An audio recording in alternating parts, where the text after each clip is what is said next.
this shit. Oh, he said, okay, bye, nigga. Oh man, but first, here's what I want to do. I want to run a poll. We got about 100 people in here. We got 100 people, only 22 likes. Y'all hit the dang like button for the new host. Yeah, man, y'all hit the like button for the new host, the lead attorney up in here. We got our man Zoom. Man, I was like, okay, this is an interesting way to start a chat. You played it off so well.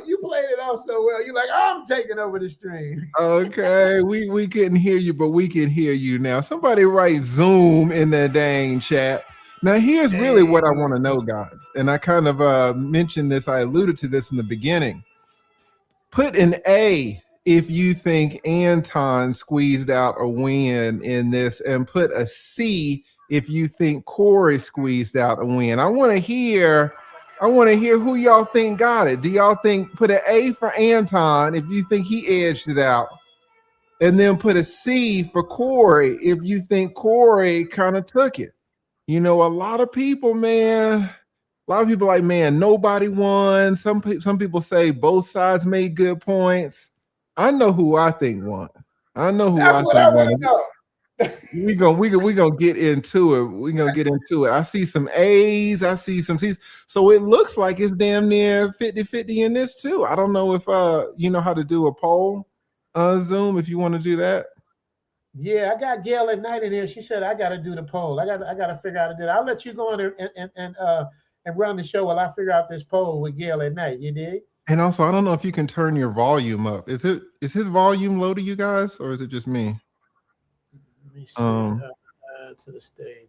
You can't hear me, Lee? Oh, I can hear you. Yeah, if you raise your voice, I can hear you. We'll do it like that. Hello. Okay. I love that. Okay, so y'all are saying that y'all can hear it. Scared Sacred Notary says it's fine. All right, so it looks like it's about 50-50.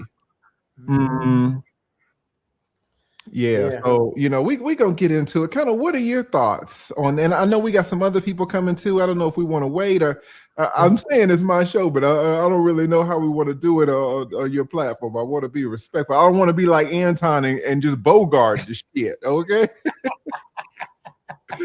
Let me say this, but before we get started, man, we got thank yous in order, man. I got to thank the lead attorney, man. This guy is the one who helped build my channel, put me over the top. When I was first starting out, he always gave me my props, always encouraged me, always made me feel like the Michael Jordan of the space.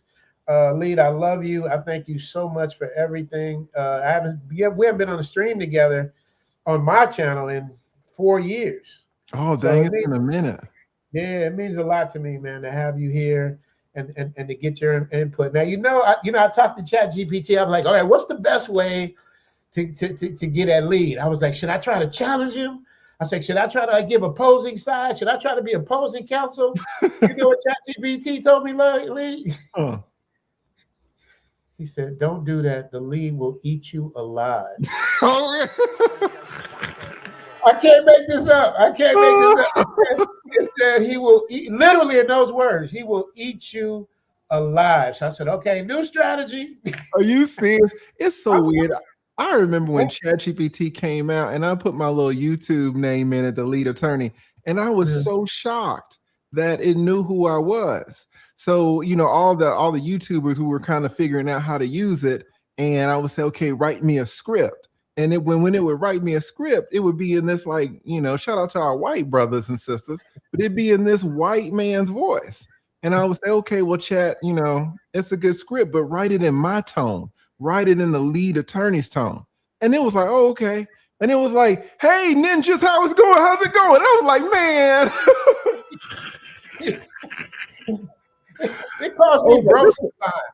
It calls me bro, lead. I'm like, hey, enough with the bro. Don't for call me real. bro. I was like, this is some racist stuff right here. No, but we are gonna get it. And listen, please take the opposing side. If you and I oppose on some stuff, it is, I promise you, it's not going to turn out like an anti-Corey thing. Although maybe it should. I mean, looking at all the views these brothers are getting, it's a whole Shannon Sharp, Cat Williams type of deal, right? Right. They getting paid on this. I was thinking, like, how can I respectfully say "F you, Lee"? You know what I mean?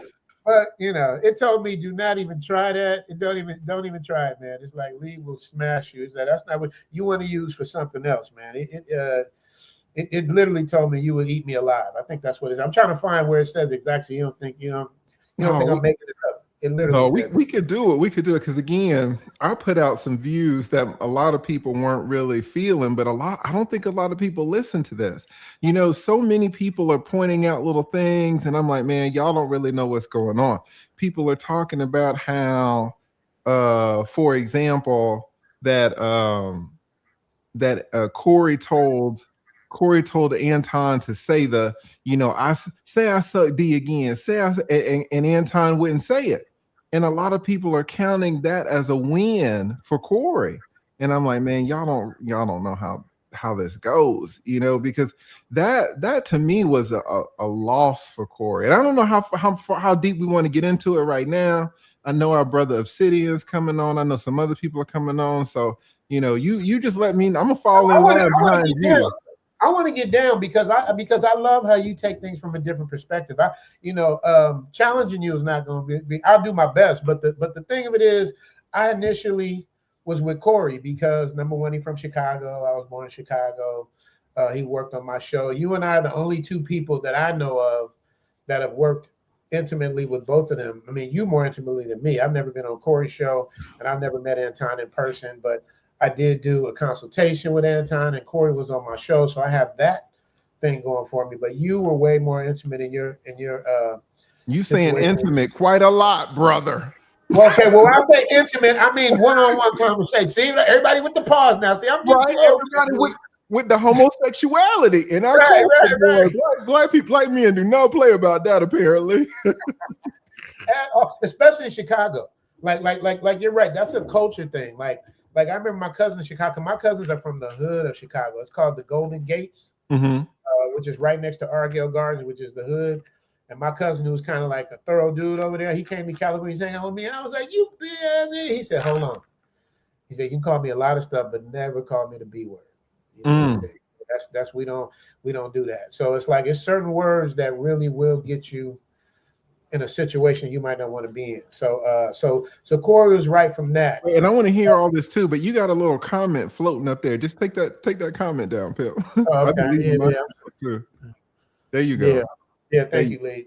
Mm-hmm.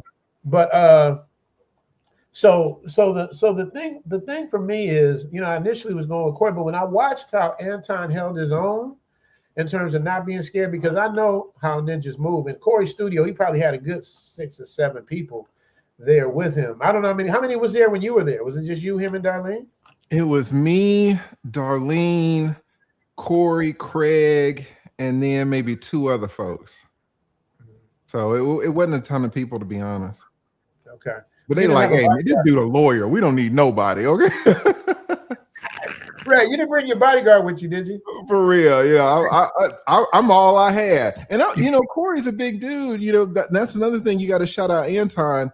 Corey is significantly bigger than Anton. Significantly bigger. He got everything on Anton in terms of the physicality. He's got the height. He's got the weight. He's got the reach, he's got it all. Now, he doesn't have the age. Let's start from there, because people were saying on my chat that Corey like 57, and I'm 49, and I can already feel my shit slipping. So 57, I ain't really I can't imagine I'm trying to get down like that with these youngsters when I get that age. And then number 2, aside from the age, there's some strength. I remember even 5 years ago, I used to be able to rep out 315. Now it was on the decline bench, but I rep out 350 for reps, just bang, bang, bang.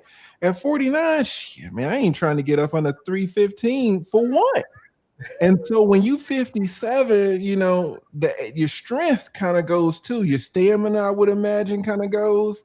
And how old is Anton? 43, something like that. That's not a whippersnapper neither, but 57, the closer you get to 60, 70, you're like, man, so I think both of them had some edges, but just on paper, when you look at it, shout out to Anton, because Corey is significantly bigger than him. And Anton, just like you said, Zumi, he held his ground. He did. So I think what we'll do to Obsidian gets you. Obsidian be coming. I want to do the first hour with you, just to give you a props. I don't know how much time you have, and I want to respect. I got all the time you need, pal. Oh, okay, all right. I love it. Well, let's do this then. I'm gonna try, even though ChatGPT told me not to. Lead, I'm going at you right now. Okay? Come on, let's go out now. I'll rep Corey. You represent Anton. Okay. Sounds great. That sounds fantastic. Because what I was going to do is have Obsidian do one, you do the other, and then I'd be the judge. You know what I mean? That's what I was going to do. But since we're here now and it's my chance and you're not going to eat me up like ChatGPT says, let's go. Okay, so you want to start? You want me to start, counsel? I'll start since you. Let's start it off. And I had kind of initially kind of led into this, but you're gonna represent Corey, and I'm gonna represent Anton. All right. Now, I see a lot of people saying that Anton didn't say anything when Corey said, say it again, say it one more time. Say that I suck D, right? And Anton wouldn't say it. Now, a lot of people are saying, see, right there, that goes to show you that Anton ain't about it, that Corey is the man. Corey stood 10 toes down. That's a win for Corey. Now, do you agree that that's a win for Corey? What do you think about that? There you go. Well, I think. Well, I'm gonna argue, Corey. So I'm gonna rebut what you said. Okay, so I think that Corey is on his home turf. Mm-hmm. So his rules apply to everything. Like if I walk in somebody's house and they say you got to take your shoes off, those are their rules. I can't say, hey man, I'm from such and such, I don't take off my shoes nowhere I go. Mm-hmm. You got to take off your shoes when you go inside someone's place. So I think that Corey won in terms of his position, but his position wasn't as wide ranged as Anton's position, and that's where I think Anton might have had a slight advantage, because what I saw when I watched it was Corey was the dominant one, but as time went on, I watched Anton's his confidence rise. Okay, people in the chat, did y'all hear everything that Zoom says? People in the chat, did everybody see that Zoom did not answer my question? Zoom is like on some other stuff. I asked Zoom a specific question about Anton not saying, Corey SSD. And then Zoom is like, oh, well, just in general, ain't nobody talking about that stuff. I asked you a specific question. Was it a win for your boy, since you representing Corey? Was it a win for Corey that Corey said, hey, say that I suck D one more time, and Anton wouldn't say it? He just wouldn't say it. Is that a win for your boy? Fair enough. All right, counsel. Thank you, counsel, for that. That was absolutely a win for my boy. And I'll tell you why it was a win for my boy. Okay. It was a win for my boy because he put a red line for him to cross. He put the battery on the shoulder. He did all that. He told him to say it again. He did not say it again. Now, if you were really standing on business, that's when we really would have found out who was about what. Because if he would have said it and Corey wouldn't have done nothing, Corey would have got punked out. If he would have said it and Corey would have done something, it might have been, all kind of stuff, all kind of furniture being moved. So I think in the back of Corey's mind, lawsuit was in his mind, and he needed something to put the battery in his back to get him to do that, to make him cross the line. That's my answer. How's that, Lee? Gotcha. I hear what you're saying. And a lot of people initially do think that that's a win for Corey, but I totally disagree. And I think that is an absolute win for Anton. And let me explain to you why. Now, let me tell you something. I'm from Atlanta, and shout out to the ATL. We got to get kind of grimy, kind of scammy down here. But, there are other tough places, Chicago, LA, Detroit, all these places right now. And even though I'm from, a city, I'm definitely not a street dude, right? I got a pocket square on. Y'all see the pocket square? It's kind of nice, okay? It's $100 pocket square. So, I'm very educated. I'm very, polished. It's all good. But I will say this. I have represented so many street dudes, and a lot of people in these chats, they want to act like they're street dudes, and people are saying, okay, Corey kind of is the street dude, and Anton is the professional corporate square dude or whatever. Okay, that's fine. To all these street dudes who are going around saying that, Anton didn't say it again. Let's talk about this street dude mentality that you guys on the internet supposedly have. Now, Anton said to Corey, "You suck D," which is a violation in terms of how street dudes think, right? Now, it's fine if Corey says, "What?"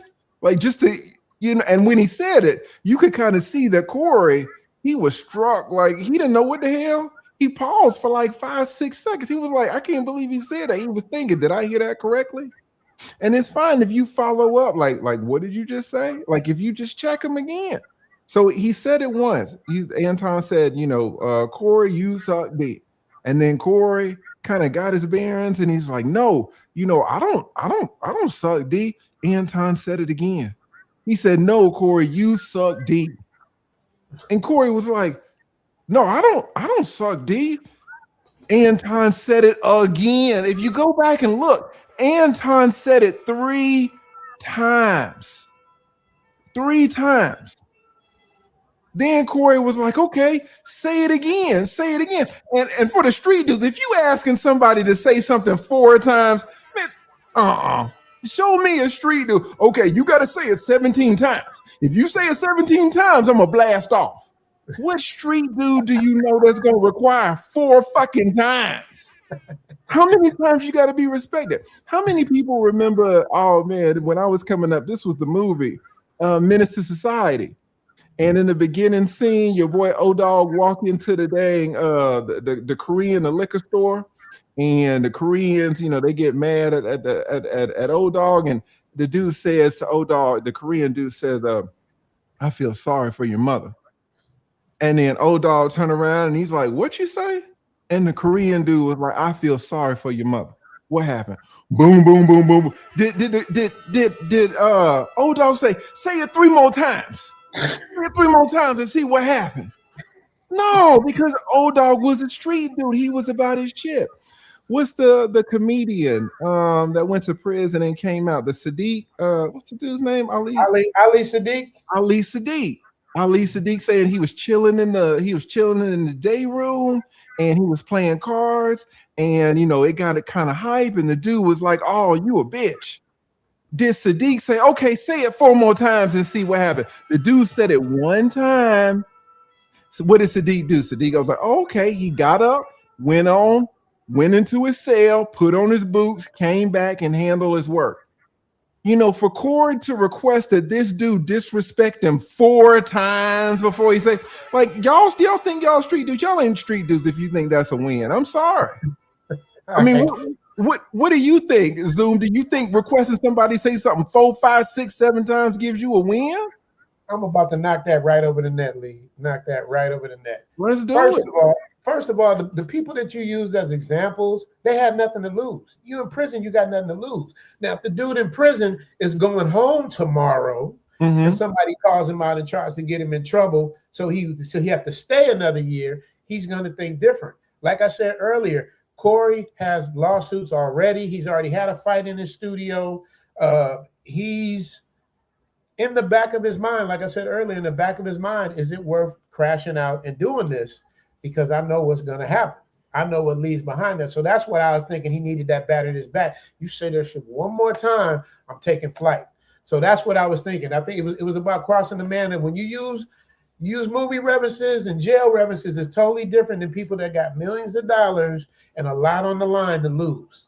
That's why I think he didn't take up, and that's why I think he said that. And see, this is why I don't, like Corey said, this is why I don't respect this perspective that you got. Because y'all trying to have your cake and eat it too. Either you're street or you're corporate.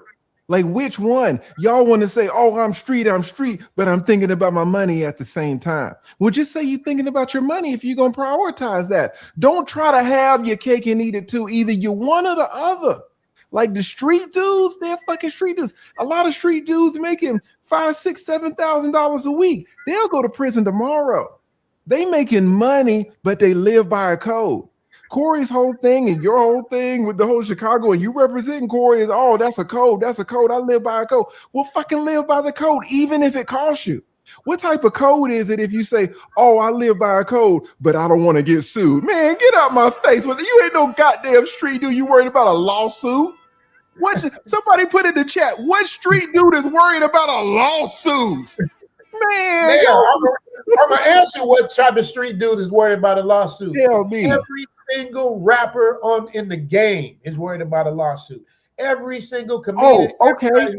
Was King Von worried about a lawsuit when he got killed?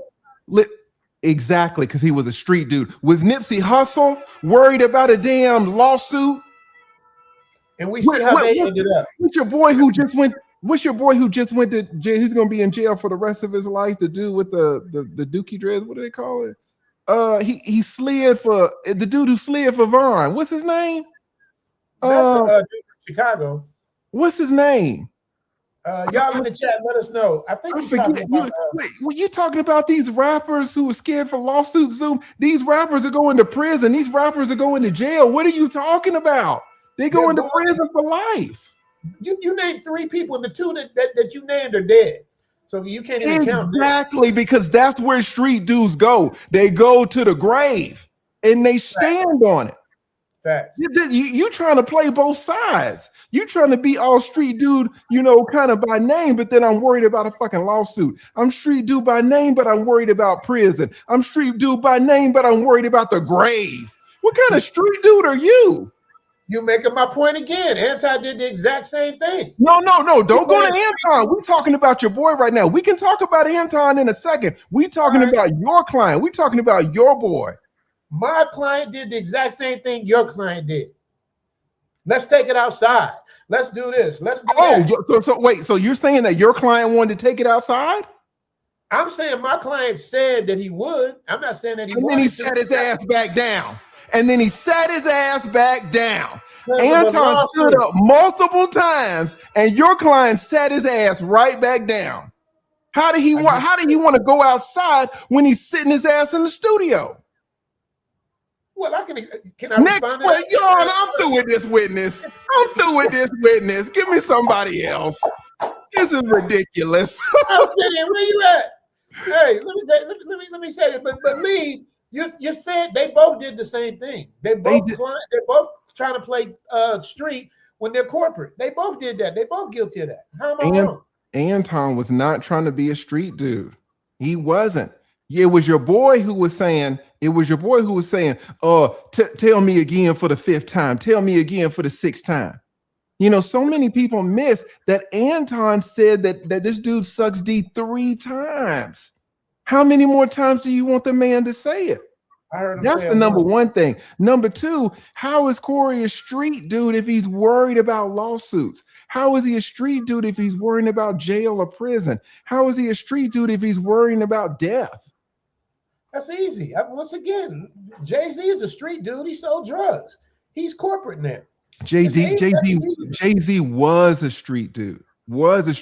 When is the last time you heard Jay-Z talking about say something again and I'm gonna pop you in the eye? When is the last? Have you heard Jay-Z say he was gonna hit somebody in the eye in the last 20 years? No, because he's not around that.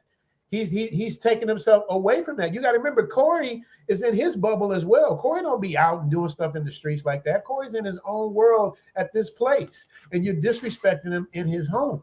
And he wanted a reason for him to pop off because he was trying to hold restraint. You heard him say the same stuff 12 times. Where I'm from, we do this and we don't do that. And Anton, I don't think you understood what you meant by that and da-da-da-da-da, giving him a way out.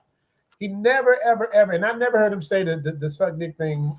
Excuse me for saying that. Never heard him say that once. Can you pull that part up? Can you pull that part up where your boy says it 3 times?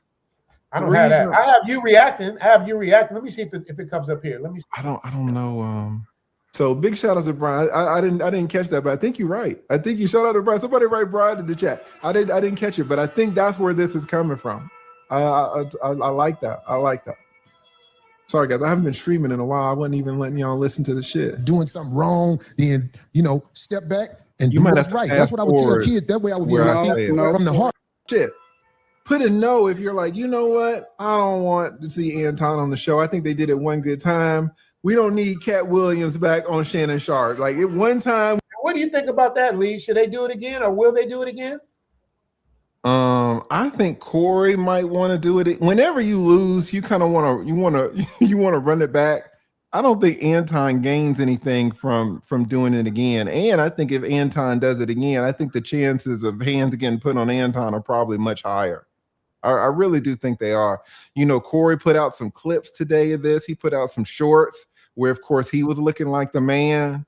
And so I think Corey's feeling the heat. Corey's, people are talking to Corey. Your boy, Craig. Shout out to Craig. I met him when I collabed with Corey. Craig put out a 40-minute video today talking a lot of shit. With a very elevated voice. With a man. With his kind of like a co-host laughing at all his jokes. Craig said that they're going to do a roast of Anton, and Corey was basically begging. Craig was basically begging Anton to show up to the roast. So Craig definitely wants a bite of that apple. And if you better believe that if Anton goes back, Craig is going to be right there. So it's going to be at that table. It's going to be Craig. It's going to be Anton, Darlene, and Corey. And Craig is hyped up on this. He is so hyped. So I don't, if I was Anton, if I was Anton, I would go back, but you would have to pay me. You would have to pay me to go back. Like, make it worth my while. I got to fly out there. I got to do the hotel, and you're gonna have to compensate me because you were the loser in this. Kind of how I view it. I'm gonna tell you why Anton won't do that.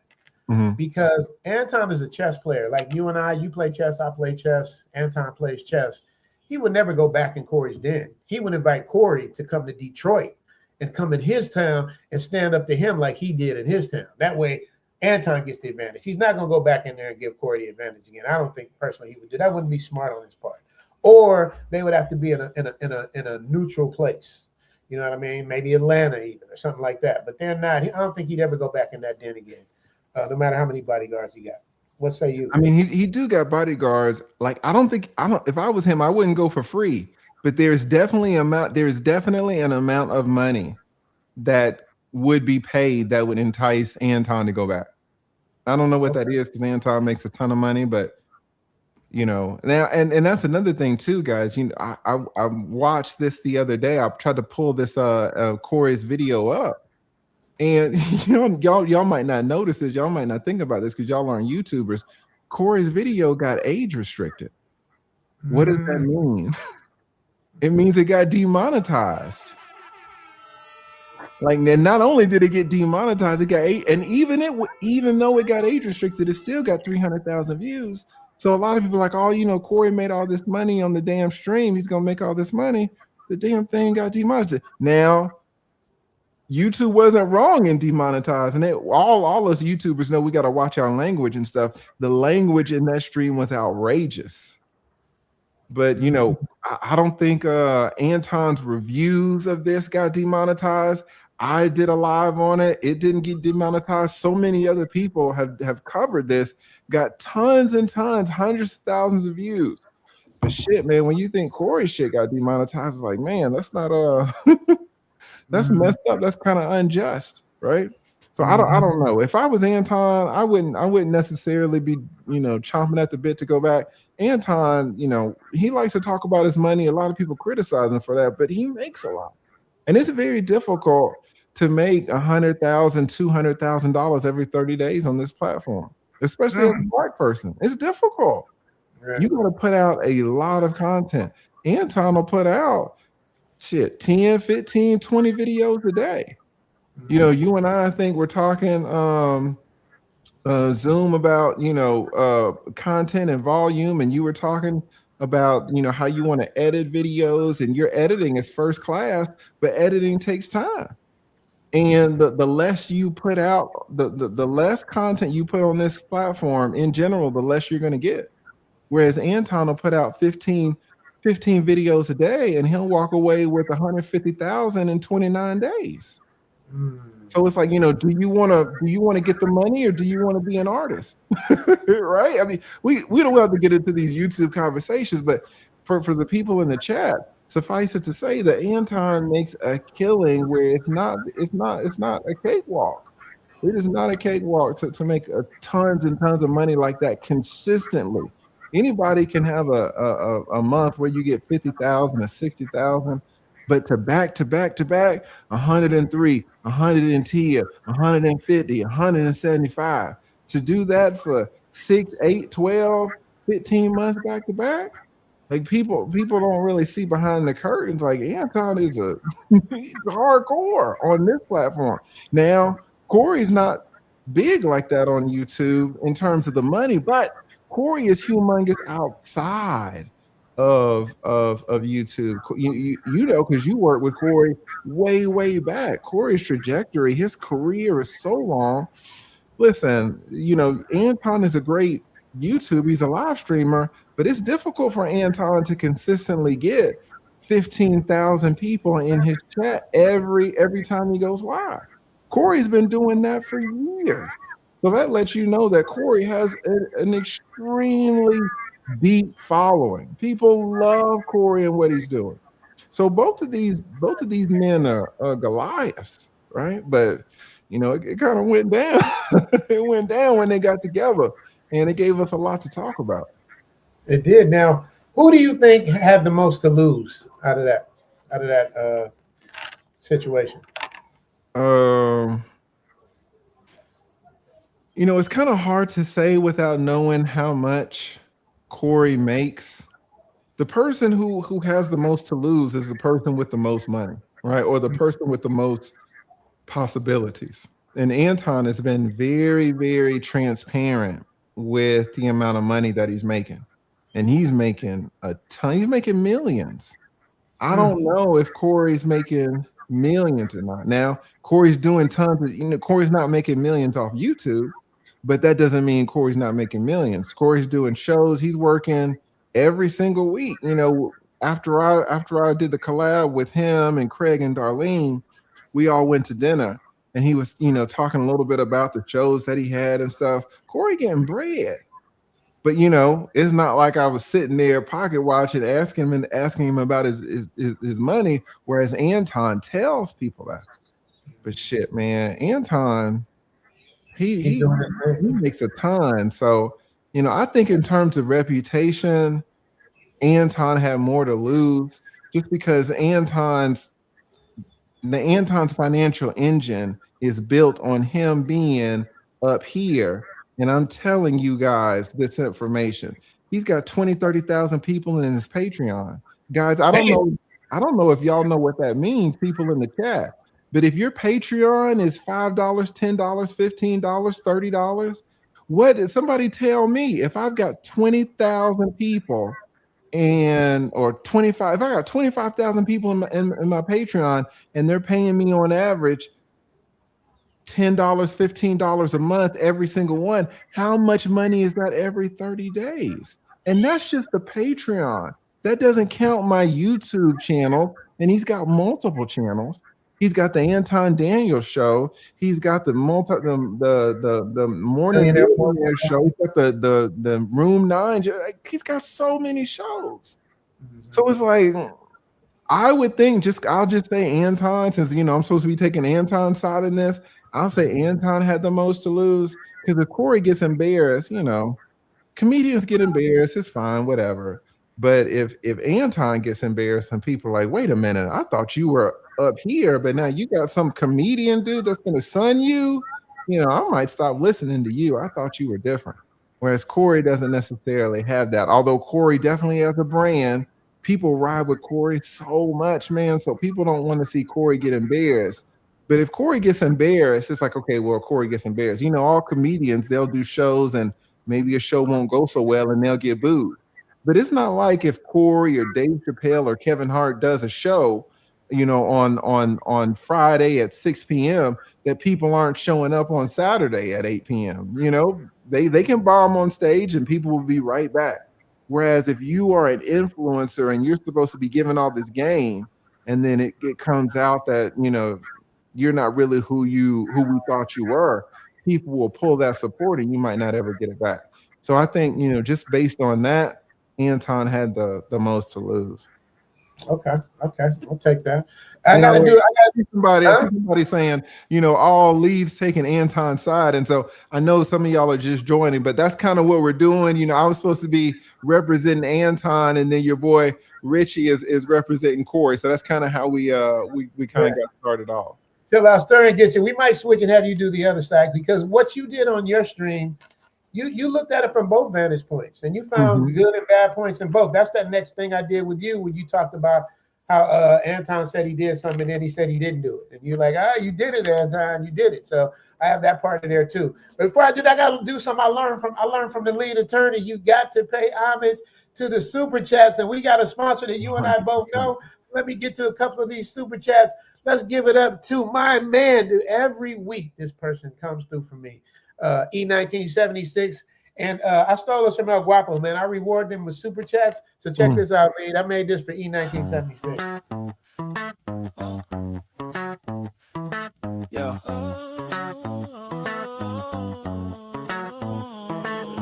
E76 in 2026, showing love to that ninja rich. Yeah, cheers to you and all that you do. Yeah, 'cause I'm still in the mix. E76 in 2026, showing love to that ninja rich. Yeah, cheers to you and all that you do. Yeah, 'cause I'm still in the mix. That's what's up. I like that. I like that. That's E1976, man. Every week he comes through. There's my man Ron Saluki in the building with 5,000 Japanese yen. We'll be going to Japan for Zoom Fest this year. My favorite peeps on the Mint, TLA and Zoom, man. Y'all gotta understand, man. I'm older than TLA. I'm actually big bro. Even though I'm shorter than him, I'm older than him. So I'm big bro. Lead, you know I'm gonna be 60 this year. 60. Wow. That's a blessing. Let me tell you. That's awesome. That's a blessing, man. I'll be 60 in April, bro. You know what's funny? In Hollywood, we lie about our age.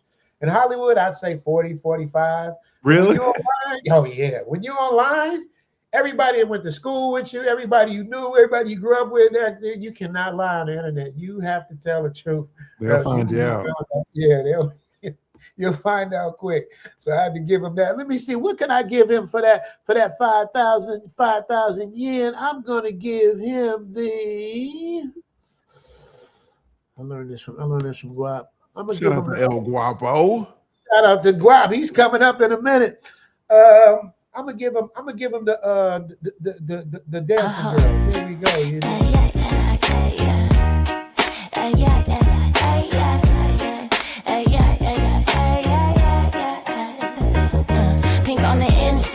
Pink pajamas got you open in the super chat. The pink monkey got you hoping it's like this and like that. Wanna hit it from the back. It's Richie Mac and me. Thanks for the super chat. Pink toe super chat. Pink toe super chat. Pink toe super chat. Pink toe super chat. That's what's up. Lukey, yeah, man. I got this new music program. I can make my own stuff, man. So I just go in. I go all the way in with it. So let me I want to get back to Lee. Let me read a couple more of these super chats when we go on. $2 holla. Shout out to the lead attorney and Richie Mac with the $2 holla. Thank you so much. That's another thing I learned from you too, Lead. See, me coming from a Hollywood comedian, funny background, like I would have been like $2 and making jokes. But I learned from you how humble you are. If somebody gives you $2 or $1,000, you give the same love. You don't ever like judge super chats, and I've learned that. So I appreciate my $2 hollers. Yeah, because I appreciate everything else. But what I do when they give me $2 holler, I give them dwarfs. dwarfs. Cute little dwarf, short little dwarf. Everybody loves to see the cute little dwarf. Cute little dwarf, short little dwarf. Everybody loves to see the cute little dwarfs. Dwarf. Dwarf. 1, 2, 3, 4, 5, 6, 7. They eat a lot of veggies and they don't eat spaghetti. They're in the woods with a lot of heavy metals. I guess they call them little cause their growth is really stunted. Cute little dwarf, short little dwarf. Everybody loves to see the cute little dwarf. Cute. That's crazy. Give him the dwarf super chat. You know what I mean? And finally, I got my strange sponsor. I wanted him to come up with us too, man. El Guapo with the $100 holla. Shout out to El Guapo. Tell him to come up, man. I said, Lee gonna be here. You got to come up. And he gave me his chess analogy of what it is. So I'm not gonna push him. If he wants to come up, he can. Come on up, El Guapo. Okay, you heard Lee called you. It's not me, it's Lee. So if you want to come up, let me know. I'll drop the link for you.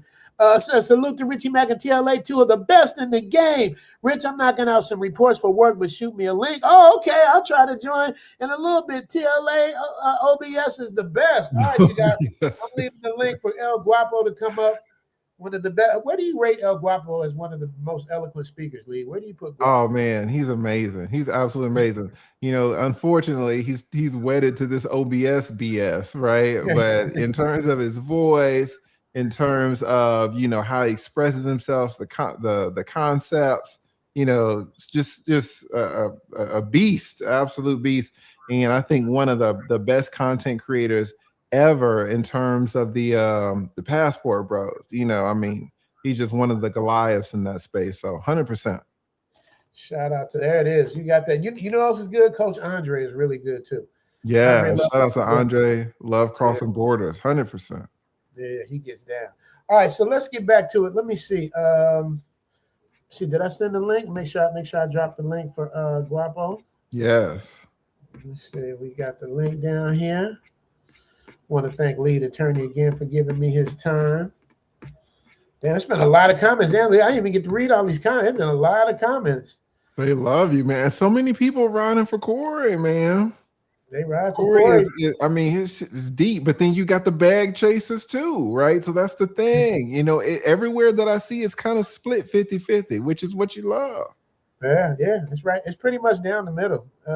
We got let me see what we got here. $20 holler. Godfather said, I give props to Richie. I remember him since Wayne Brothers show and the Warner Brothers. Yeah, the Wayne. Did you see that one, Lee? You didn't see that, huh? I don't think I saw that. Yeah, we did a spoof of a spoof. So really? Went on Jerry Springer as the brother. So we shot it in Chicago at the Jerry Springer show. Rest in peace, Jerry Springer. It was a show within a show. So it was a cool thing, man. Thank you for that $20 holler. Thank you for that $20 holler. That 20 piece, I appreciate you. What can I give him for the 20 P's? What can I give him for the 20 P's? So, Lee, I've learned I'm pulling back on. I used to give like some really, really good super chats, but I've learned it's like I don't want to be demonetized. So now I'm learning to ride that line of cool. So, Lee, if anything you see is too much, let me know and I will delete this from the chat. Right now, I'm gonna give him this. There you go, baby. Throw that. Let him know. Let him know, Huey. Let him know. Who got the number one through? That's crazy. What does it mean? Is that over the line or is that okay? I think that's definitely okay. You know, I might not do it, but I think that's definitely okay. Leeds, all right, cool. Leeds, shout out to Gail at night, the best mod in the building. She emailed Guab, he left the chat, so he's gonna come back. So Gail emailed him. Thank you so much, Gail, for that. Appreciate you. Hey, Lead, you know my Gail at night story, right? Mm-mm. I was trying to get to Kevin Samuels when I first started because my whole thing was to get to you, Anton Daniels. You, O'Shea Duke Jackson, and Kevin Samuels. Those are the three people that I wanted. So I used to be in Kevin Samuels chats, and I kept seeing Gail at night, Gail at night, Gail at night, Gail at night. And I'm like, who is this Gail at night? I said, but I learned in Hollywood, like what we learn is you don't go straight to Jay-Z. You're never going to talk to him. Right. You got to go to Jay-Z's assistant. Jay-Z's assistant deals with Jay-Z every day, and Jay-Z's assistant will talk to you. But Jay-Z ain't going to talk to you. So you got to go to the assistant. So when I would see Gail moderating these channels, and then I seen her moderating your channel and everybody's channel, I was like, I got to find out who this Gail is. And so I was a Gail at Night groupie. I tell people all the time, man, I followed her and she helped me a lot and she helped get me to you. And I remember the time, Lee, I had difficulties with you the first time I did my stream. The YouTube wouldn't let me do my live stream because I had to take an extra 24 hours or something to get approved for live streams. And I didn't know it. And they'll I had do that. That's true. Come back. I had to ask you to come back. I was like, he's gonna say no. He's gonna say, yeah. I'm like, no, it's okay. Lee, it's cool like that, and you were cool and you understood it. So I appreciate that. So shout out to Gail at Night, man. Thank you, Gail, for that. I appreciate that. Yeah, shout out to Gail. She's the best moderator ever on YouTube. Yeah, Gail is something. We call her the Oracle Lead because she'll be working 4 or 5 different channels at one time and keep it going. You know, minimum. What I mean? That's true. Yeah, minimum. So yeah, okay. So let me get. I had some good questions for you. Okay, so looking at the confrontation from a high value man perspective, did Anton handle his side like a boss, or did he let his emotions create a liability? I definitely think he handled it like a boss. Now, liability is always created when 2 brothers up in each other's face. But, you know, a lot of people are going to view this and going to say, oh, Anton got emotional and this is a loss and all this and all that. But the people that say that a lot of the times are not content creators. And I used to be like them. I used to be just a regular person with a job. And then I got a YouTube channel. And then I started growing. And then growing this YouTube channel has really showed me some things about influencing, about branding, about your reputation as a company, about the money, right? And about beefing. And so, you know, I think Anton, by and large, handled this kind of perfectly. Because you can come up on beef. You can come up on conflict. In fact, you know, that's what people really want to see if we're honest. They want to see conflict. Nobody in the chat can name one good movie, not one that didn't have any conflict in it. You can't. It's impossible. So people want to see that conflict. You know, the thing that broke the internet a year or 2 ago, that Shannon Sharp, Cat Williams. Why did it break the internet? Conflict. When Kwame Brown broke the internet 3 or 4 years ago, he went from 10,000 subscribers to 400,000 subscribers in 20 days and was getting millions. How did he break it? Conflict. When what's his name? 50 Cent started his career as a rapper and he couldn't get any traction. How did he get the traction? Conflict, right? I have been in beefs before, you know, Fresh and Fit paid some damn 2-bit attorney to try to take my channel down. You know, I made so much money off Fresh and Fit. Tasha K tried to embarrass me, talking crazy about me, having all these. What she said about your head? What she said about your head? The one that she wanted to. Oh, which Tasha K says some wild shit. Had all these black women emailing me nasty stuff. You know, I've made over 100 grand beefing with Tasha K. So there is money in conflict. A lot of people, and I wouldn't have realized this if I didn't have a YouTube channel. But there is money in it. You know, but you got to do it the right way. And you have to know how to beef correctly. You have to know how to have confrontation correctly, but you also have to know how to protect your brand. And that's really the most important thing. And that's why I think Anton handled this great, because he realized that his brand is about telling people how they should govern themselves financially, how they should move, be a bag chaser. He says, I'm the head bag chaser, and I'm going to explain to you guys how y'all should do y'all stuff. And he's got 20, 30,000 people paying him every single month for that information. Plus, he's coming out with all these YouTube videos and people are tuning in, and he's getting $100, $150, $200,000 every 30 days on that stuff, giving his opinion. So Anton is up here in his community, and he cannot let all of these hundreds of thousands or millions of people who check in with him, he cannot let these people see him get sunned by a comedian. Now, I'll be honest, if Anton does an interview with let's say Elon Musk, and Elon Musk is like, hey, you should do this or do that, I think Anton would be like, okay, Anton's not going to try to put himself on that level. Or if he does an interview with Warren Buffett, the best investor really arguably of all time, and Warren is like, oh, well, you should do this or do that, Anton's gonna be like, oh yeah, that's good.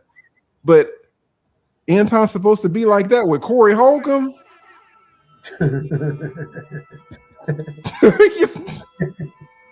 It's never gonna happen. It's never going to happen. So I think Anton handled this correctly. Could things have been done differently? Well, obviously, right, in every situation. But I mean, if I can't, I'm just gonna go and say Anton handled it correctly. I think if anybody could go back and maybe change some things, I think it would be Corey, because Corey didn't win in this situation. Corey, people talk stuff about Anton. Corey, just Corey's tribe is so strong. And that's when I found out when I went on there, man. The 51, somebody write 5150 in the damn chat. These brothers ride for Corey. His community is so tight. But, Corey doesn't make the money that he does by telling people what to do. Corey makes the money that he does by making people laugh. And that's totally different. If you make someone laugh, you don't necessarily have to have that authority. But I can tell you as an attorney that when people pay for your advice, you have to guard your reputation. You have to guard your authority position. You can't let anybody sun you if your niche is giving advice. You can't do it. And so that's why I think Anton had the most to lose in this. And I think that's why Anton, even though Corey is so much bigger than Anton physically, Anton, you're gonna have to whip my ass up here, because my brand is throwing off too much cash every single month for me to let a comedian punk me out. I'll never do it. Okay, and that's fair. And I was thinking the same thing. But what about the black angle? A lot of people are upset with Anton because of the black thing. They feel like he sold out his people. He doesn't think he's black. He says he's a Christian. Those kind of things. Like, how does that fare with people in general, and you and yourself? Is that a thing, or is that not a thing? Is that something we need to let go? What is that? I definitely think that's a thing for a lot of people. We got a lot of people who are very into race, and people want black people to claim their blackness and to support black goals and things of that nature. And since forever, there have been a lot of black people who've been like, hey man, don't talk to me about this fucking race. One of the biggest people who was like that was Michael Jordan. A lot of these young people might not remember, but Michael Jordan, he started getting a lot of fame. He started making a lot of money. And a lot of people are like, hey, Michael, there's a lot of police brutality out here. Even in your city, in Chicago, a lot of black brothers getting whooped up. There's a lot of discrimination in our community.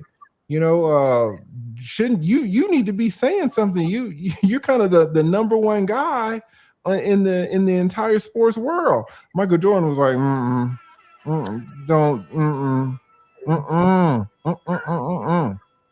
Same thing with LeBron James, and a little differently. I think LeBron James, he was making all this money, and then he went out to China, and people are like, hey, LeBron James, it's atrocities out here that are occurring in China. Shouldn't you speak on China?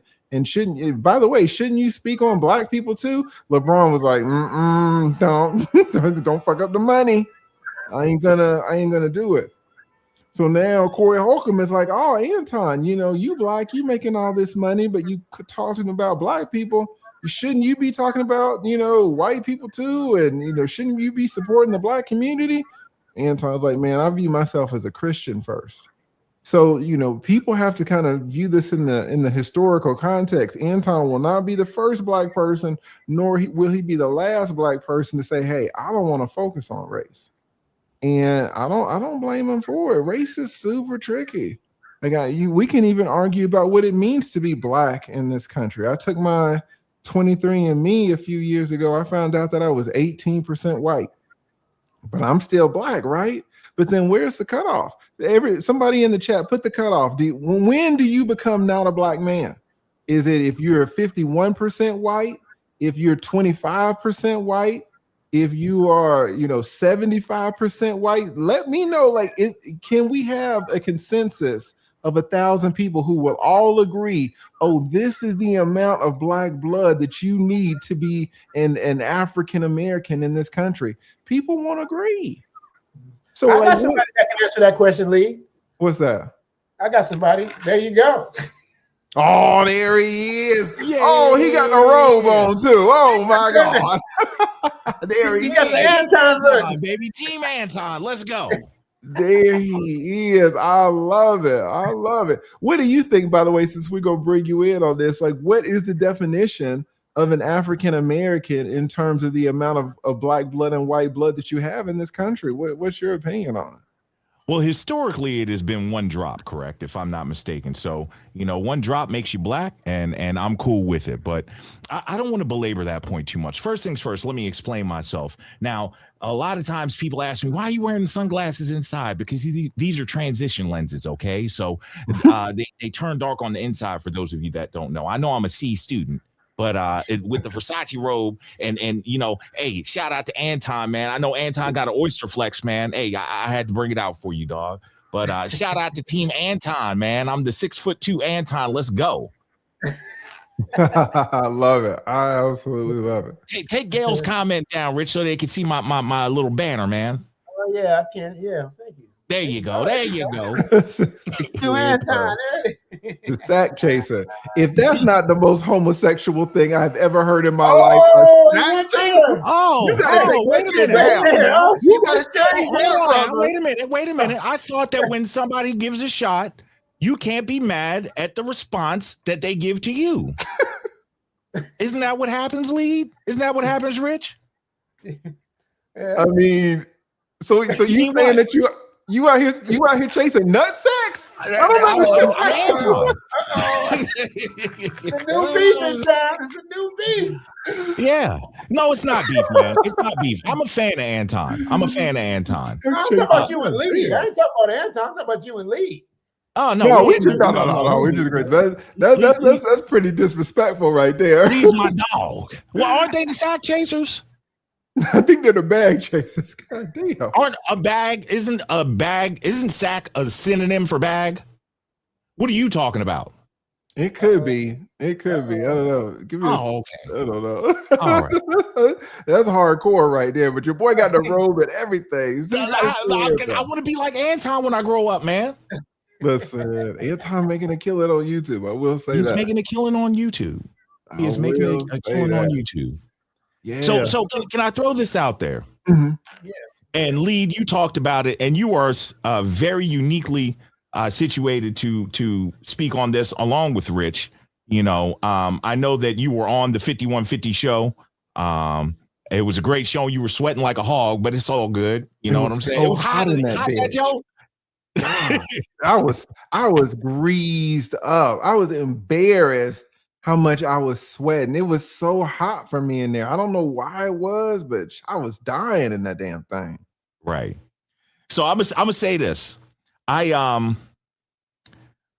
look at Anton. I think Anton's 42, 43, right? Mm-hmm. And you said Corey is what, 57? People in my chat were saying he's 57. Yeah. 57. So, you and I are pushing 50. I don't want to be fighting anybody when I'm 57. That's for daggone sure. I don't want to get into any fisticuffs at 57. Thanks, bro. 100%. Sweep the leg, Rich. Sweep the leg, Johnny. Put him in a body bag. No, I'm just messing with you, man. You're right. Now, here's what I'll say.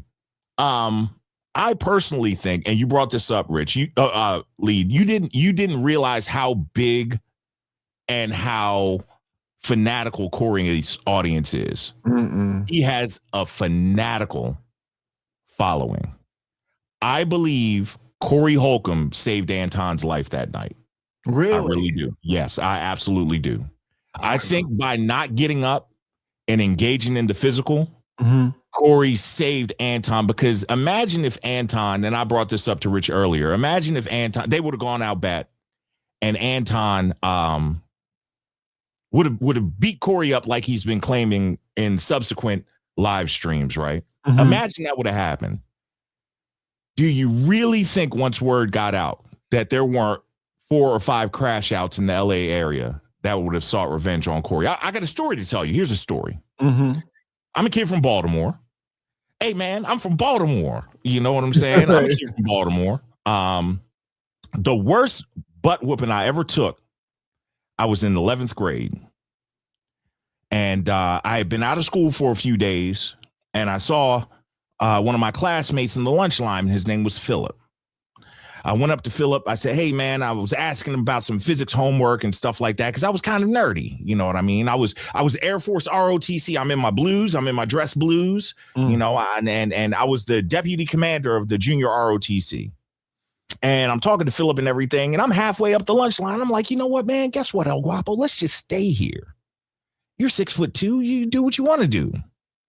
So dude behind me's like, hey, man, you can't cut in line. And I look back at him and was like, man, listen, I'm just talking about the homework and everything, knowing I'm going to stay in the line, right? I said, bruh, chill out. And I keep talking to Philip, and I stop talking. I just stay in line. And dude says, hey, I'm going to beat your behind. And I look back at him and I said, man, you ain't going to do. And before I could get the ish word out, this dude reached down, grabbed me at my calf ankle, picked me up, dropped me over the back of his shoulder. I hit my head on the wall. I'm down on all fours, trying to scramble and get up, and he's starting to L me out. What's the reverse of the guillotine choke? The reverse of the rear naked choke. The guillotine? Yeah. He's choking me out. I'm going out. I'm losing this fight. The fight is over. I get up. I have a big old hematoma on my head like Kasim Rahman from when he had that fight with Lennox Lewis. We get called into the office. I get suspended. He gets suspended. But here's what happens after school. I was a popular kid. This dude's name was Anton Strong. Shout out to Antoine. Antoine, not Anton. Antoine. Antoine got jumped and stomped out between the cars in the faculty parking lot. He had to go to the hospital afterwards because he beat me up in a fair one. He shot the fair one. He snuck me a little bit, but he shot the fair one. I believe that if that thing would have escalated, Anton wouldn't have made it out of LA. I don't care. It sounds like he had one bodyguard. I believe Corey took the high road by staying seated. So, and I would have hated to see that. I would have hated to see those two get into it because they both have such strong voices. But, you know, and Rich, I told you I wasn't going to really speak on this, but I do want to say this. You know, there's nothing wrong with going and having a healthy debate on somebody's platform. But I think that Anton went on the 5150 show with ill intent. And he said certain things to point to that. For example, he said he told Corey, I'm going to match your energy. No, dude, as a man, you are who you are.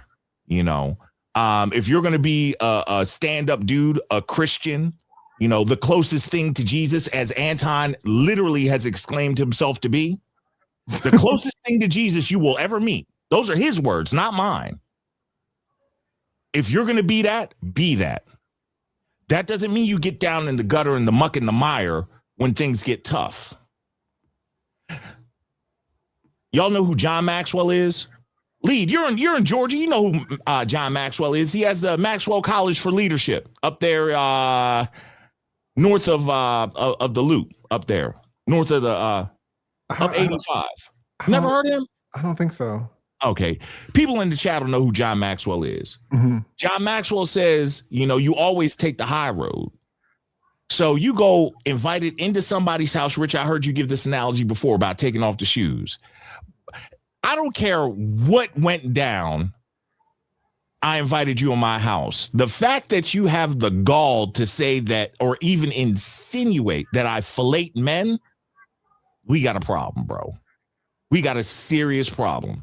And the fact that Corey did not react in kind as most men would, Corey saved Anton's life. I really believe Corey saved his life. So you're saying that, piggybacking on what Zoom said about taking off your shoes and it was Corey's platform, you think that since it's Corey's platform and if Corey says you kiss white men's ass, then Anton can't respond by saying you suck black people's D? Because that is not what I'm saying at all. I think that was what you said when you were talking about taking off your shoes. And no. I didn't say he can't. I did not say he can't. I said that you shouldn't. Just because you can do something doesn't mean that you should do something. All right. So sure, you can do it, but there are consequences and repercussions. And Corey had a prime opportunity. It sounds like Anton was a hair's breadth away from Craig Smith blocking that entrance and forcing a physical altercation. So I think Corey saved Anton's life. I don't think it was right at all for him to come there. You're a guest on this platform. Don't do that. Don't do that. But I wouldn't allow it on my platform. Lee? I don't understand the whole thing about you're a guest and it's my platform. So since it's my platform, I can say to you, you kiss white men's ass, but then you're wrong for responding to that. That's what I don't understand. It's not that he's wrong. Oh, so he's right. No, there's a difference between being wrong and right, and there's a whole smattering of gray area in between, Lee. It's not just wrong or right, but there were lines that were crossed, and Anton actually said that he studied Corey. As a fan of the 5150 show for a decade, I remember when he had Bobby Glanton Smith on the show. I've been rocking with 5150 show that long. If you study Corey Holcomb, Corey doesn't play that. He doesn't. And I think it was a very strategic, intentional jab in front of his own audience that Anton took. Let me say this. See, I understand cats that are like Anton, man. And I like Anton, but boy, oh boy, we wouldn't hang out. I'll tell you that now. We would not hang out, man, because I can't trust you, man. I can't trust you to go too far. I have to have some level of trust or understanding that, there are going to be boundaries that are mutually respected. The same way that Corey stopped Anton was like, I don't do that, dog. Anton could have stopped Corey and been like, I don't do that. I don't do that. Let's not go there. Let's take it back and everything. And Anton actually said, hey, I intentionally chose not to take the higher road. And I decided I chose violence. Come on, man. Nah. So I personally wouldn't allow it. That's not how I get down. So that's weird to me, though, that, I can have a platform and I can invite people on and I could be disrespectful. But then when they're disrespectful to me, I say, hey, I'm not going to allow it. That's weird how I can initiate the fight. And then when they respond, I jump up and say, hey, I'm not going to allow that when I started it. Is that not the norm with platforms? No. I disagree with you. Can I give you a prime example? Yeah. One of the biggest platforms in the last 5 years is Fresh and Fit. You're choosing trash platforms. I'm giving you one example. Would you like me to give you more? I would like you to give me a legitimate platform that hasn't been demonetized for 2 years. Like Kevin Samuels. Okay. Talk a bit about Kevin Samuels. Okay. Kevin Samuels did not tolerate disrespect whatsoever. But he didn't initiate it saying that people were out here kissing ass. That's my whole point. It's not that the disrespect was not tolerated. It's that it was instigated. I have a platform. I invite people on. I instigate the disrespect, and then when it comes, I jump up and say, I'm not going to allow that. So you're saying Corey instigated Anton? 100%. You really think so? Well, he said you kiss white people's ass, and then 30 seconds later. When it comes to debate, who do you think has the higher capacity for debate?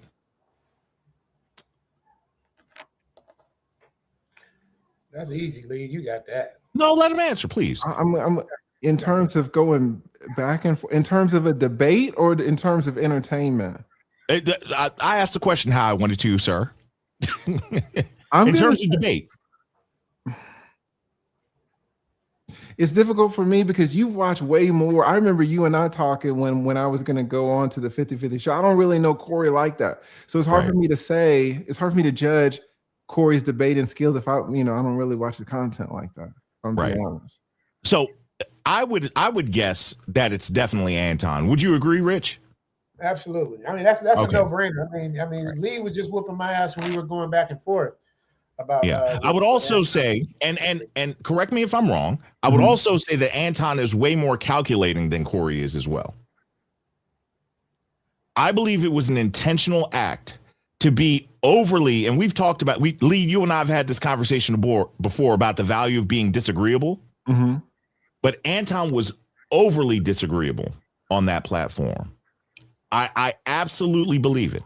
Absolutely believe it.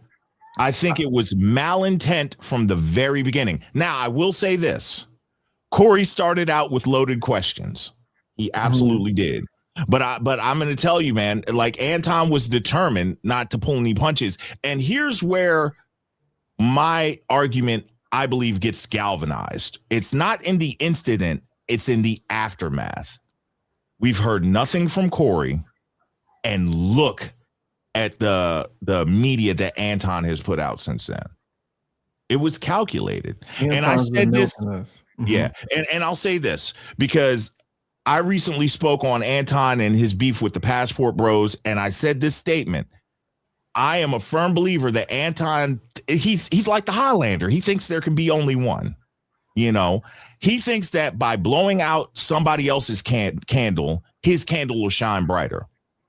They would have been so much better of a force collaborating instead of in conflict. I think it was the equivalent of YouTube dirty Mac and what Anton did. That is absolutely what I believe. I could be wrong, though. I do believe that when you're saying, I'm kind of picking up what you're putting down, and I do believe that both Anton and Corey had an implicit agreement that there would be conflict on the show. And I think that was agreed upon by both of them. And I think that was kind of the whole intent. Like, hey, man, they're talking on the phone, setting it up. Hey, man, I got some stuff and I don't agree with you. Okay, I got some stuff and I don't agree with you either. Let's go and talk about it and hash it out. But then it went too far. Right. So I don't think that's bad to invite somebody on where there's going to be conflict, because that's the most entertaining thing. Conflict is necessary in all good stories and all good content. Right. So I don't think that's bad. But what I don't understand is your point about, it's my platform, it's my show, and I can be disrespectful to you, but then you overstep when you respond with disrespect to me. How hard have you worked to develop the platform that you have, sir? Man, I worked hard. It's tough, man. It's tough. Yeah, it's a lot of hours, a lot of sweat equity, a lot of sleepless nights, a lot of research, a lot of the things that people don't know happen behind the scenes. You have sacrificed a lot for your platform. If I were to invite somebody on my platform, and maybe I'm wrong, maybe I have a problem, a deficiency in my masculinity or what have you, or my whatever. But if somebody came on, I don't care what happened, dude, and you talk about me slob and schlong, what are you doing, dog? Like, for real. Now, I would have reacted different. I would have reacted very different, but there would have been a reckoning for that. What, you just keep skipping over the fact, I don't understand why you keep skipping over it. The whole white male behind. He instigated it. Yeah, I don't know why you keep jumping to the retaliation. I don't think that was one phrase was just the instigation. I think it was a crescendo over about 20 or 30 minutes of them conversing that happened. And I think that it was mutual. I don't think it was a singular thing, but there was a threshold. And I don't think Corey crossed the threshold. I think Anton crossed the threshold. I could be wrong. Mm-hmm. I can deal with way better somebody saying I kissed white male behind than somebody saying I fillete the schlongs of black people. I can deal with that way better. That's just me. All right, let me jump in real quick. Because you guys got to understand. And I know I'm just going to make, because I read people. Corey had no idea that Anton was going to come at him like that. Corey was on the back foot. Anton outhought him chess moves all day. Anton was breaking him down mentally, watching him, listening to his answers, how his answers weren't really clear. He kept repeating himself, and that's when he gained the confidence that he had. I got to look at it from both ways, Guap. I'm Team Corey too, and I don't like the way Anton goes against says the things about people, because he wasn't like that on my consultation. We were cool. Like, he didn't mention nothing about why you living in Thailand and what's over there and da da da. We were cool. But what he did do was expose Corey as not being psychologically intelligent enough to carry that conversation with him, in my opinion. Corey was on some, I'm about to whoop your ass because you're not black and you don't do this and the black people do that, and just hit him with the black stuff. And Anton was ready for all of that. He just seemed way more prepared with the smoke. And Corey was on the back foot. That was my opinion. Did you see any different, Guap or Lee? I totally agree with you guys. You know, I want to be fair to Corey. Like, you know, El Guapo asked me the question, like, who was kind of more, I don't remember the exact way he said it, but who was better able to debate? And I was kind of soft shoeing it a little bit because I really don't know Corey's capacity. But if I'm gonna be honest, in my head, I was like totally Anton, because Anton he does this every day. He does this, you know, going back and forth to people. You insulting Anton about him being a coon or not black or something.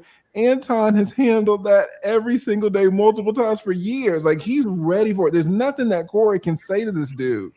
There's nothing that Corey can say to Anton that Anton hasn't heard 500 times last week. Agreed. So, you know, I totally agree with what you guys are saying, that Anton was totally prepared. And let me just say this too. I don't want to interrupt, but there is a person who blesses me, and they don't want me to say their full name, so I won't. But please, guys, if y'all love me, somebody write MBS in the dang chat. MBS doesn't like for me to say please, guys. But thank you so much, MBS. He blesses me when I do make content, when I don't make content, when I make content on other people's channels. Thank you. So big shout out to MBS. Thank you so much. I really appreciate that. And thank you to everybody who's sending super chats on this show as well. Zoom is absolutely going to get to them. But I really just want to interrupt the show to shout out MBS. The amount of support, even just today, is amazing. So thank you so much, MBS. Shout out to MBS. MBS. I got to give a shout out to Abdul. Abdul, he says Corey got exposed. That is the $10 holla on the Cash App. Y'all make sure y'all hit that Cash App. I don't get hit for 30% on the Cash App. Abdul says Corey got exposed. Guap, do you think Corey got exposed? No, because I don't think Corey is a debater. We all have our lanes. Look at us three gentlemen right here, right? I personally would not want to stand in front of a judge and argue a court case against the lead attorney. Right. If you gave me 3 years nonstop to study and practice, that's not my lane. Rich, I would not, under any circumstances, want to be in a competition with you to do an actual full production of a TV show or a movie. You could, from start to finish, do that for me, okay? For the masses, and decimate me. You all probably, if we were in an airplane, will want me to fly it. You know what I'm saying? 100%. Okay, so we all have our lanes, and that's okay. Corey is a comedian, and he's not just a comedian. He's one of the best. He's been in the game for, what, over 30 years? Yeah. He's phenomenal at what he does. You know, Anton is a great debater. He really is. I wouldn't want to debate Anton. I stopped debating 2-3 years ago because it's way too stressful for me. You know, so but in the situation, I think that the whole scenario was framed masterfully. I applaud Anton. It was very Machiavellian. The way that he was able to frame this and take control of the situation and everything, I definitely think it was a shitty thing to do to somebody that invites you on your platform. Maybe I'm too much in the whole Game of Thrones, you know, you invite a guest into your house and they're supposed to be safe and stuff like that. Maybe I'm too much into that, but I had an incident a few years ago that somebody I care about and love, and this is a big dude, big swole dude, man. We were at somebody's house for 4th of July. And this person had invited us in. They broke bread with us. They went into their liquor stash and they got their good Japanese whiskey and all that stuff and everything we're drinking. And the person that owned the home said something to the person that I know and love very much. And the person I know and love very much says, man, I will beat your A in your own house. And I'm like, no, dog, you can't do that, dog. You can't do that. So and we end up dragging each other out of the house, and me and this person got into a physical altercation and stuff like that. There are certain things you just don't do when somebody invites you in their home on their platform, as the lead admits that took you so long and you've poured so much into. You just don't do that. You don't do it. And I think Anton is dead wrong. I think Anton knew exactly what to say to Corey. I know if I could put it on Polymarket, I would drop as much liquid cash on it right now to make a killing, because I know Anton knew what he was doing. And he can play in your face that he's a C student all he wants to. Anton's not dumb, man. He's not dumb. He knew exactly what he was doing. Not at all, but I got to be fair. You got to call a ball and a strike. Sure. Anton didn't come in with that type of energy. And he could, something that Lee did in his stream. He talked about how after they had their quick little skirmish, Anton went right back to work. Break it down. Yeah. He said that Corey was still lingering with what had happened, and Anton was like, "Cool, we're on to something else." I don't think he had that type of energy. And really wanted it. I think he was pushing that. He's basically like I say, Detroit versus Chicago. Some people in the chat don't like that I say that because it's pitting two cities, which I'm not trying to do that. But one was sure to let you know he's from Chicago. The other was sure to let you know he was from Detroit. So, I mean, well, we got to be honest. It's like, you know what I mean? It's like Anton tried to hit the reset button a couple times. Lee, where am I going wrong? No, I think you're exactly right. I didn't even think about that point. But I think you're exactly right, and I agree with it. And one thing that I don't agree with El Guapo is that he's saying that when you invite someone into someone's house, and they're a guest, the guest shouldn't act up in that person's house. And I agree with that. But I think that El Guapo is only looking at one side. Because if I invite you into my house as a guest, it's my house, and I have the obligation to make sure that you as a guest are safe in my house. I agree with that. I have the obligation to make sure that you are comfortable in my house. Would you like some water? Would you like some sweet tea? Is it too hot for you? Is it too cold? Why don't you sit over here on the couch? I have the obligation to make sure that you're okay. And El Guapo is not acknowledging that aspect at all. I can't invite you over my house and fulfill my obligation to take care of you and to watch over you while instigating at the same time saying that you kissing white men's assholes. I can't do it. That's contradictory to my obligations to you as my guest. You are a guest. And I think El Guapo is not putting enough weight on the fact that if it's my house, it's my obligation to at least initially make sure that everything goes okay. Guys, listen, some of y'all might not know me, but I'm a live streamer and I have people on all the time.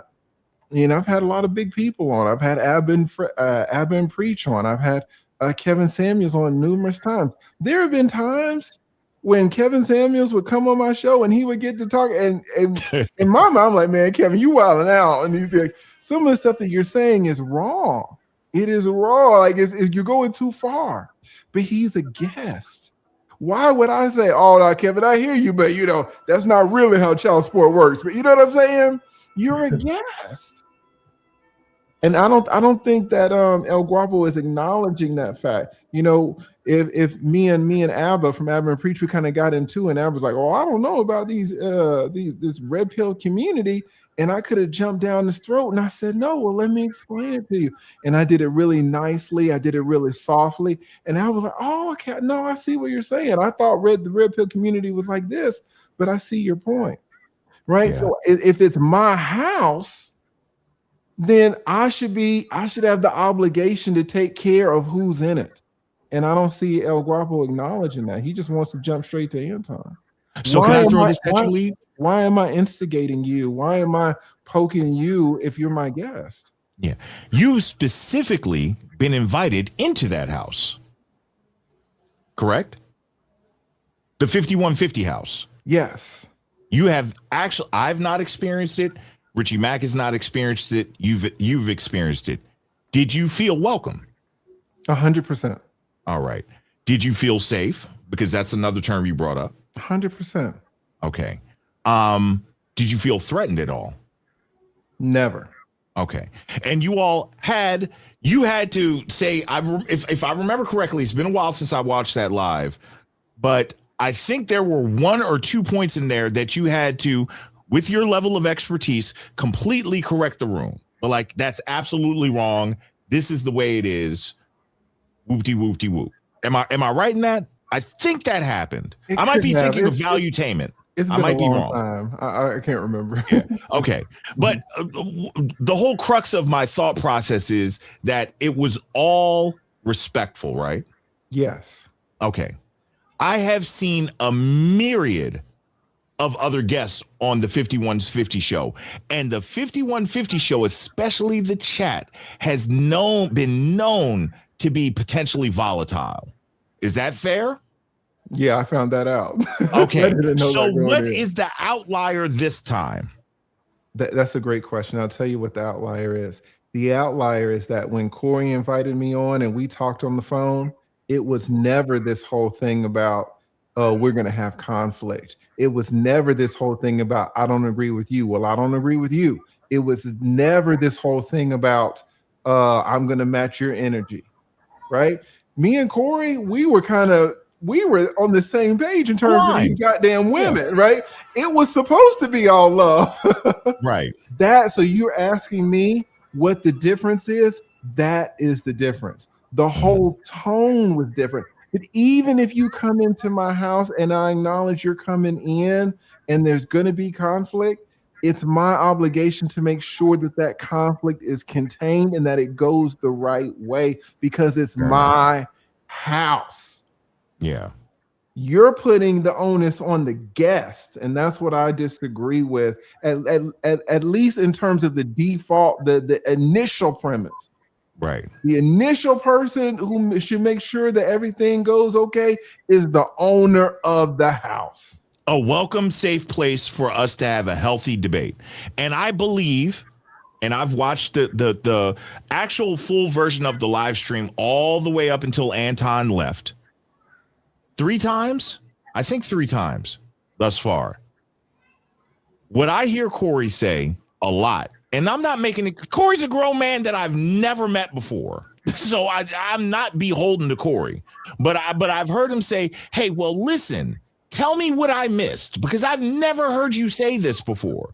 He wasn't like, oh, you never said that. Here's what I did hear Anton say. You suck the dingus of black people. Hey, dog, this is Corey. Hey, dog, no, I don't. Don't say that. I don't play that. Yes, you do. And Lead, you pointed this out in your video. Yes, you do. Bro, I'm telling you I don't. This is Corey. I'm telling you I don't do that. Yes, you do. No, I think that it was very pointed, very intentional, and very, very malicious the way that Anton went on that show. For real. I really do. And I could be wrong, but I'm willing to rest in my wrongness. Here's one dude I would never trust. Anton Daniels. Never. I would never trust him. Never. Damn, that's great. Shout out to the Pookie and Ray Ray show. They sent in a donation as well. You know what I mean? Pookie and Ray Ray show, they got their own thing. They, you know, you hear what he said. Let's get this straight. You invite me to your house and have carte blanche to disrespect me? What do you think about that, Guap? I don't think it got that deep. I really don't think it got that deep. I think that inviting him to his penis wasn't deep. let me read this again. So let me get this straight. You invite me into your house. So Corey's inviting Anton into his house and says, have carte blanche to disrespect me. So Corey didn't say anything about inviting to anybody to his D. I think we're reading that wrong. Am I wrong? The other way around? Is it the other way around? Yeah, I think it's the kiss the behinds of white men. I think that's what it is. Here's the whole thing, and it's not worth, like, let me not say it's not worth, but we're Monday morning quarterbacking 2 weeks or a week behind. You know what I mean? I think that heavy level of, here's the thing, Lead, if I ever encounter you, I've met you in person. You know, we've hung out. Rich, we've hung out on several continents. You know, I'm going to be me. I'm not going to push your buttons to the point to incite you to violence. There's a certain level of tact that I'm always going to employ. And I think this is the missing piece that Anton needs to understand before he gets to the next level. And I just don't, you know, all money ain't good money. I think that the way that he went was completely wrong. He's probably going to make a huge sack off of this. Probably. No, you know. Did you watch the whole stream, El Guapo? I watched all the way until Craig got there and then left. Okay. Did you see the way that Corey was talking to Darlene? About like, hey, move? No, it was after that. About Corey got very upset that Darlene and Anton had a chat before the show. I missed this part. It was amazing. I will go back and watch it. I was so shocked and I was so confused. And you know, you never know what two people's relationship is. You never know what it is if you're not a part of it. And what vibe did you get, Lee? What vibe did you get? What vibe did you get about their relationship, Corey and Darlene? I thought that was the weirdest thing ever, and I wish El Guapo would have seen it, because of what I want to ask is who was wrong, who was more wrong, you know, Anton or Corey? Anton for the comment that he made to Corey, or Corey more wrong for the way that he was treating Darlene? And we've seen Anton talk about how great Darlene was, and I second that. I put my arm around her when I'm on camera when I was on there. I saw her looking at you. Darlene. Look, I love Darlene. I was shocked at the way that Corey was talking to her on camera, and this is coming from a person who is a live streamer and a social media person. So I understand the difference between on-screen stuff and off-screen stuff. And I don't want to say that I lost respect for Corey for the way that he was talking to Darlene, but one thing that I did not like was that it happened on camera. You know, I had a co-host, AV, you know, she was my co-host for 2 years. And there were times when we had disagreements, big disagreements. They would never happen on camera, ever. Maybe there'd be some shit that, you know, I said or did that she didn't like, and or vice versa. You guys would never see that. You know, when I was coming up and trying to learn what the hell was going on, and I would make videos or do lives, and O'Shea would see something and O'Shea didn't like it. O'Shea would make 3, 4, 5 videos every fucking day, but he wouldn't make a video saying, "Oh, I talked to Lead, and you know, I saw a live that he did and he said this, he blow me up." No, he would call me on the phone. Now he might call me on the phone and cuss me out, but that happened behind the scenes. Right. You know, Kevin Samuels might disagree with something. Kevin and O'Shea, they might cuss each other out, but it happens off camera. The way that Corey was taking out his frustrations on Darlene on camera, I don't really care what your relationship is. It doesn't matter to me. The fact that occurred on camera, I was shocked. I can't speak. I didn't see it. I will go check it out though. Yeah. So it was after. It must have been after Craig left. It was a few. Go ahead. Go ahead, Zoom. So Lead is partially right. From his vantage point, what Corey was doing, he was hyped up about them getting anything, and Darlene being in the middle trying to separate them. Corey was upset because he was more in a protective mode. Like, you could get hurt getting in between two men fighting. She's like, get out the way, Darlene. So he's saying it from Lee's point, it looks like he's talking down on her. But from no, that is not the point. Sorry, let me just jump in. That's not the point that I was talking. That's not the point. I understand him saying, hey, don't get in the way of I understand him saying move. Move out the way, Darlene. I get that. There's no problem because things were getting heated. Now, him going in after it was all over and say, don't ever get in between two. He could have said that off camera. But if I got you. Okay, you're talking about a different part. Right. Oh, yeah, but then there was another part. Part, and this was the worst part to me, because Anton said after. Anton was like, "Listen." Somebody was like, "How do you feel about Darlene?" Anton was like, "Listen, man. I talked to Darlene before I got there, and I don't really know what happened, but we had a great conversation, and it went deep. And she was telling me things, and I was telling her things, and we were confiding in each other. And I was like, man, Darlene is an angel." When I met Darlene, we didn't have, I thought she was amazing, but we never got to that point. Our stuff was way more superficial. But it sounded like for some reason they had some type of conversation and the shit just went deep immediately, which is awesome. When Corey heard about that, he blasted Darlene.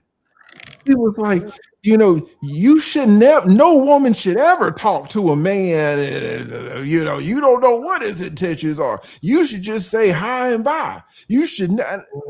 I didn't see it. I can't lie. I didn't see it right there. Yeah. I'll check it out. You got my word, Lead. I'll check it out tomorrow, and man. Then even if Corey was 100% right, why would you do that to her on camera? That's my point.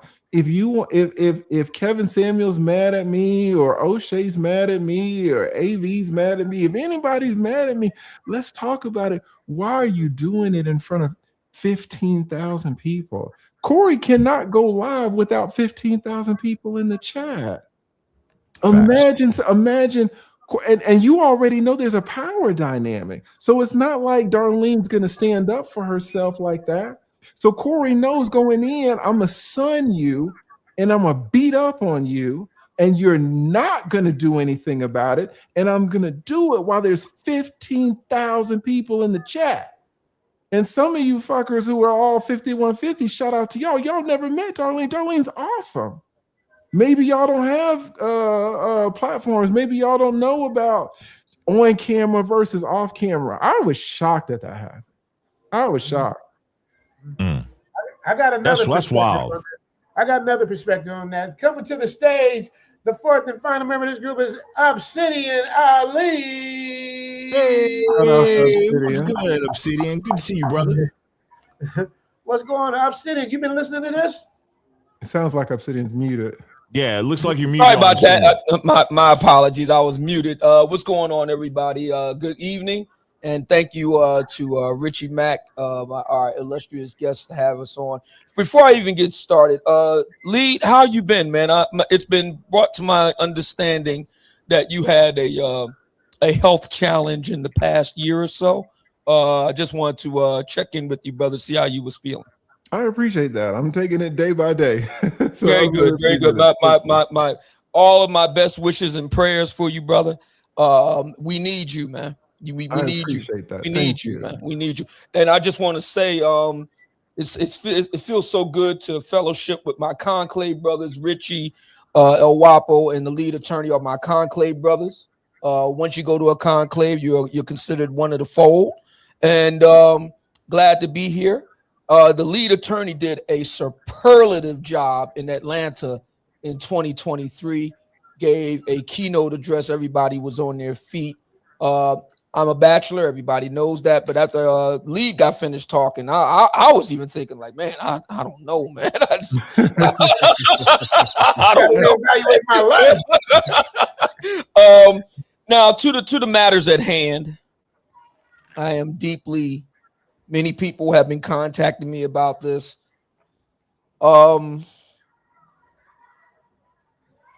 Kevin talked about why he didn't beef. And to be transparent, in my own past, I have been known to have something of a rambunctious and pugnacious spirit. And it's been a challenge for me to try to, step out of the ring, so to speak, and keep your eyes on a bigger prize. Kevin was right. Nothing good will come from black men bickering amongst each other. Nothing good will come from it. Even, I've heard this too, and I don't know if it's true. I'm not in the business of pocket watching another man. I've heard speculation that either Anton, Corey, or both will, quote, make a bag off of what has occurred. I don't know if that's true or not. But even if it is, the biggest losers will be black men. Kevin talked a lot about the importance of our image as black men, that we should guard it very seriously and take it seriously.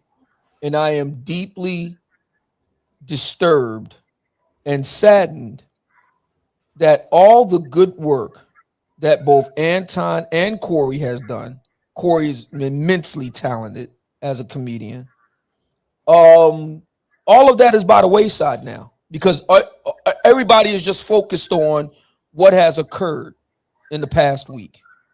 Anton did. I was shocked. First of all, I had no idea he was going to do something like this. And second, he did such a wonderful job with his interview with Brian McKnight. Brian McKnight talked, I thought, the degree to which he bared his soul, the degree to which he was vulnerable and talking about very, very personal matters. It just validated everything we've been saying in the Black Manosphere. What the lead attorney was talking about, because at the center of this was a very nasty and bitter divorce. That should have been at the forefront of their discussion, in my view. That and other high level, if you will, high value black men who have gone through the pain and indignity and injustice of divorce and child custody matters and all the rest of it. I mean, these are very famous, very wealthy black men. That, in my view, was something worth to be talking about. And that, as far as I am concerned, that I am aware of, that did not happen. And that's really sad. The other thing I'll say briefly, we've been in operation now, the Black Manosphere Conclave, for 5 years. We got started in 2021. We are now heading, this is our 6th year, continuous operation with no ad funding, no corporate sponsors, no nonprofit sponsors, no government funding. It has been completely ran and funded by black men for black men.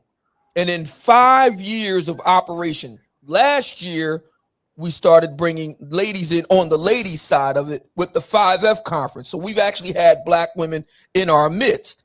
We have not had one fight, one pushing and shoving match, one altercation, no cussing and hollering and threats, no source awards and throwing chairs and furniture and all the rest of it.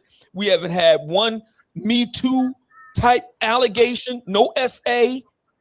Nobody getting too handsy with the ladies, none of it. And you want to know something? None of that will be at the forefront here. You know what's going to be at the forefront? 2 black men with 1 million+ followings about to go at each other's throat. And that's what deeply bothers me about that. I mean, deeply. As far as I'm concerned, I don't care who started it. Both of them are to blame. I don't care who started it. I don't like it. Both are to blame here. Black men have lost here. And as far as I am concerned, black men have to ask themselves, let me look in the camera. I have not watched the proceedings. For the record, I refuse, I statement. I cannot speak for anyone but me. I refuse. It is 2026. It is a new year. I am not going to participate in minstrelsy. Okay? I'm not going to use the COON word. Minstrelsy is what I will say.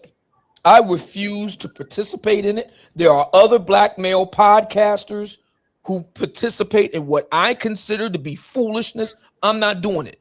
Other brothers do to suit themselves. I'm not going to do it. I have not watched what happened other than the actual clip of the altercation itself. And I was appalled, and I refuse to watch the rest of it. I'm not doing it. I'm not. What you choose to focus your time and your attention and your money on not only says something about you, it says something about the content and the endeavors that you put your time and money in. I want to take my time, and Kevin's been gone now.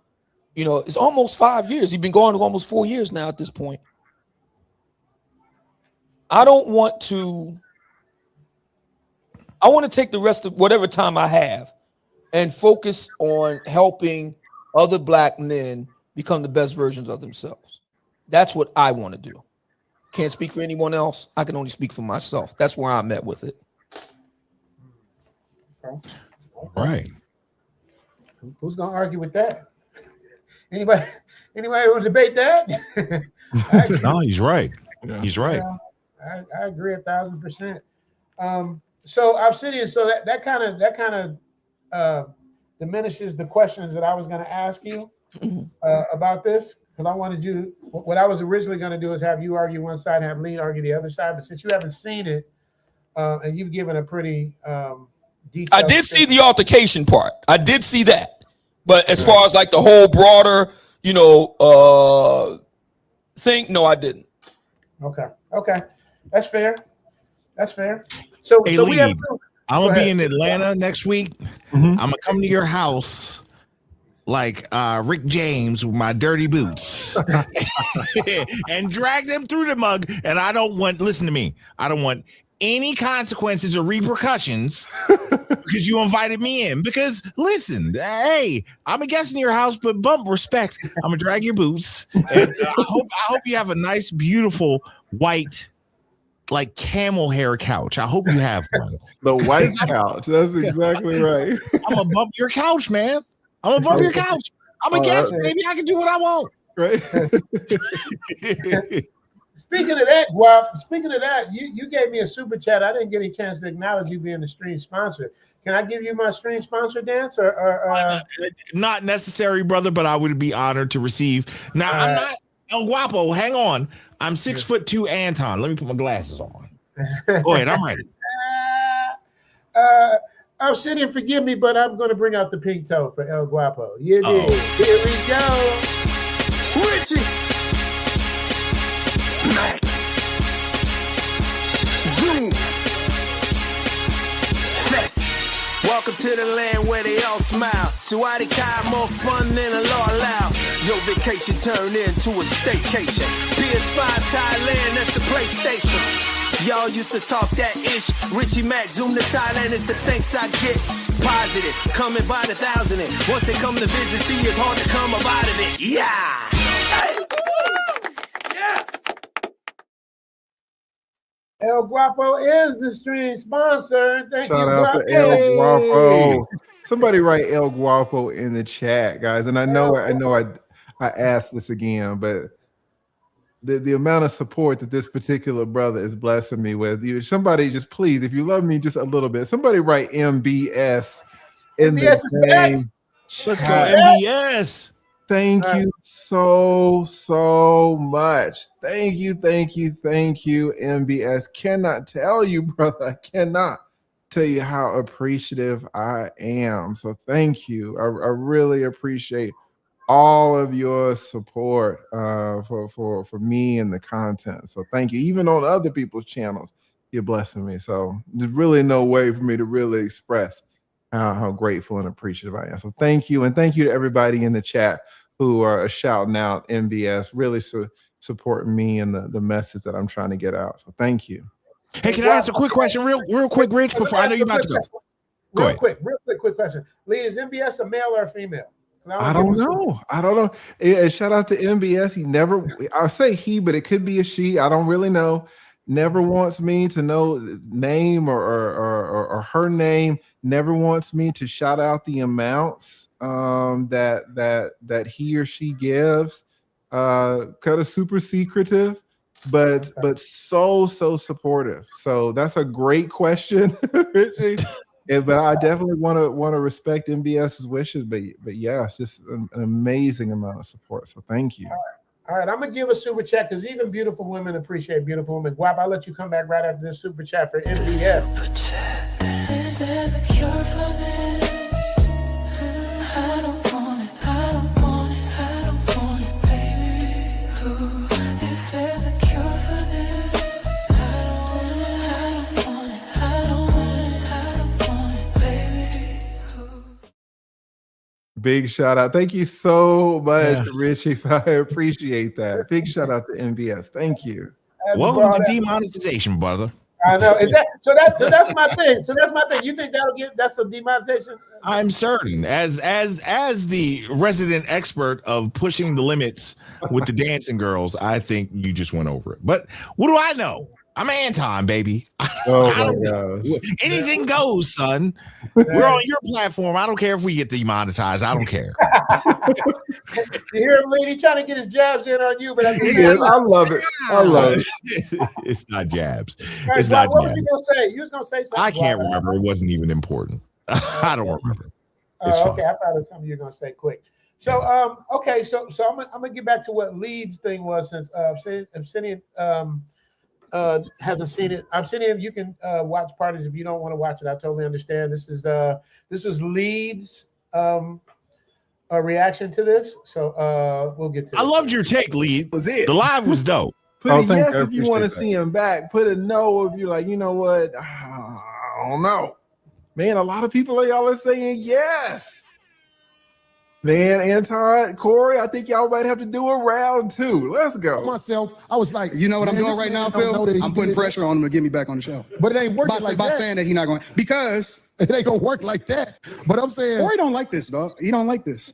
What Corey don't like? Why you talking to that man over there? Because I got to talk to Phil. I'm talking to Corey through Phil. You know what I'm saying? If you know, you know. Here's the thing. I don't know. Games where niggas get into fights. I'm telling you, this is how it jump off. Corey not gonna have me back on the show because Corey is not having fun right now. This is Corey. This is gonna be one of Corey's best shows, but he's not having fun right now. Fucking called it. And Corey seems to be a feeler. I'm more of a results-driven guy. Corey seems to be the type of person that goes off of how he feels. If you notice, I'm doing a lot of explaining to you about how the line can get crossed, but you're doing a lot of telling me what I am. I think that's homosexual behavior. I said Corey seems to be, meaning that I'm leaving open a door to get corrected. I want him to correct me if I'm wrong, but I still want the freedom to be able to give my opinion. So you don't want me to give my You can have the freedom, brother. What I look like trying to take freedom from you? No. I'm starting to feel some type of way, bro, because why is everything homosexual to you? Well, this is what I'm saying. Like, when did the conversation turn into homosexuality again? Okay, I'm gonna let you land. Because I don't want to talk over you. I'm trying to understand it. Why is everything gay? I can explain it. Okay, go ahead. Maybe. And this is what I started off with, so I'm gonna listen to this. But you know, now Anton did say, why is everything turning to gay? And you know, Anton made that comment that set the whole shit off, right? So Anton is a participant in this, but I absolutely feel where Anton is coming from on this, man. It's this whole thing has been about homosexuality, which both men say they are against. And this has kind of been the overriding theme. look, I'm not saying, okay, I'm not saying that you gay, but what I'm saying is, if you looking at Richie, another man and you say you talking to me through another man, if I'm a man, I'm gonna say, well, I'm right here. Yeah, but you're not getting it. You still talk about me, homie. This is a gay conversation. It's not. When you talking to men who play in riddles and stuff like that, I'm telling you, the one that's talking in riddles. You ain't never been to jail, have you? Hell no, I ain't never been to jail. I could tell. I could tell. You been to jail? Nope. Nope. What? What is? All right, y'all are more initiated than me. First of all, Anton slammed him with the riddle stuff. And Corey saying he doesn't talk in riddles. Corey just talked in riddles. But then Corey saying, hey, Anton, you ever been to jail? No, I could tell. I could tell you ain't never been to jail. Have you been to jail, Corey? Nope. What is that? Now, I've been practicing. I've been an attorney for 25 years. I know about making points. I know. Now, Lead is absolutely right. It's like, that's what I'm talking about, the intellectual side that Anton has over Corey, is that he's saying things and not really making sense. He made fun of him about not going to jail. You ever been to jail? Nope, I haven't either. How do you quantify that, Guap? Well, as probably the only person on this panel that has been to jail, let me say this. let me break it down to you like this. There is very minimal margin for ambiguity when it comes to your sexuality when you've been in a jail or a prison environment. It is something that needs to be addressed immediately, and not tactfully, but violently head on. Hence, while the adjacency that Corey has to folks that might be a part of that community, I understand why he responded the way he responded. You don't even play like that. Don't play like that. And I know that Anton knows this, and he did it intentionally. But shout out to you, Anton. I want to be you when I grow up. I want to be a decamillionaire with a Cybertruck, son. Let's go. Woo!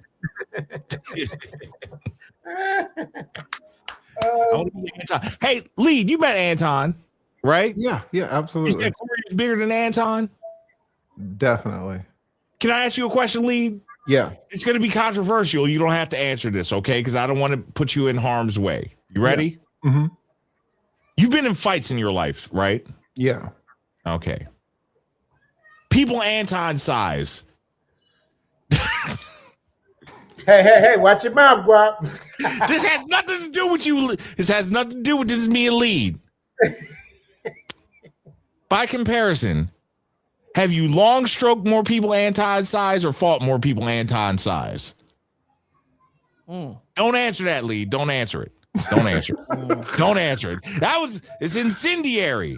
Honestly, it took me a second to figure out what you were saying. You understand what I'm asking you? No, I got it. We don't fight people. This is weight classes, dog. We don't fight people like you, dog. What are you saying? I said it how I wanted to say it. Jailhouse. Jailhouse. You going to jail. Hey, Lee, I got to tell you something. Guap seemed a little bit jealous when y'all was in person, and I'm going to tell you why. He had them fly-ass shoes on. That's why. No. Lee, where you get the clip on them shoes, Lee? Them shoes was about $800. Shoes were bad than a motherfucker, bro. He had some brown joints on, but that's not what it was. Like, Guap, when he first met Lee, he was like, he's taller than me. You got me by an inch. I don't know. Guap's huge. Guap, we talking about fighting. I don't want to fight Guap. My weight loss journey, Lead. Guap is I'm huge. Yeah, Guap's a big boy. Big bear though. Big gentle bear though. Guap don't want to. Yeah. But you had him by a couple. You got me by a good inch or two. Pause, no Diddy. Yeah, he did. Pause, no Diddy. He's so crazy. Yeah, man. So all right. So I gotta read these super chats. I got a new co-sponsor I see here. Guap, I got a co-sponsor that came through. Do you guys mind if I Can I guess who it is? I can guess who it is. Who do you guess? If I had to bet money, Poly Market, the International Quiet Storm. Hey, let's go. Let me hit the thing. Okay, oh, that's the wrong one. Sorry. Give me some sound effects. Okay. It's the Brazil. I love it. There you go. But since I'm already demonetized, do I give him a good now lead? I'll tell you, I learned this from Guap. Guap has the best reward system for super chat. I use OBS. Lead is the best. No, Lead doesn't give what's his name. Lead gives the best. Lead gives the British siren. He does, but Lead's speeches are the best, dude. I got every single speech Lead ever gave to me for donating. Like it was almost like I know Lead is gonna say something nice. You know what I mean? But he's not lying. He's just saying coming from the heart. So I know. Are the 49ers losing 41-6? Oh my gosh. Who? I'm sorry. Who? The 49ers are losing 41-6. To who? I don't even know, man. I'm in Thailand. To the Seahawks. I'm sorry. Wow. I'm sorry. I'm in the middle of getting my heartfelt thing about how Lead gives great speeches. You blame it on the chat. The chat told me. All right, chat. I got to read some of these super chats, man, because, you know, first of all, I got to give it up to the Godfather of the Zoom tribe, Leslie Lynch, who is the Godfather of the Zoom tribe. And this is what I love when Obsidian reads them, because Obsidian, he used to have his Obsidian. You still have, I'll buy that for $1. You still have I most certainly do. That's RoboCop, right? Yes, it is RoboCop. I'm not asking you to read all of them, Obsidian, but can you read? I love when you read the super chats. You mind reading the super chat? Sure. Richie Mac and Lead I've been talking to her with the pixie cut for the past week. Happy birthday to me. Leslie Lynch. Let me know who he's referring to. I don't know. I gotta Leslie Lynch. Let me tell you something. Leslie Lynch is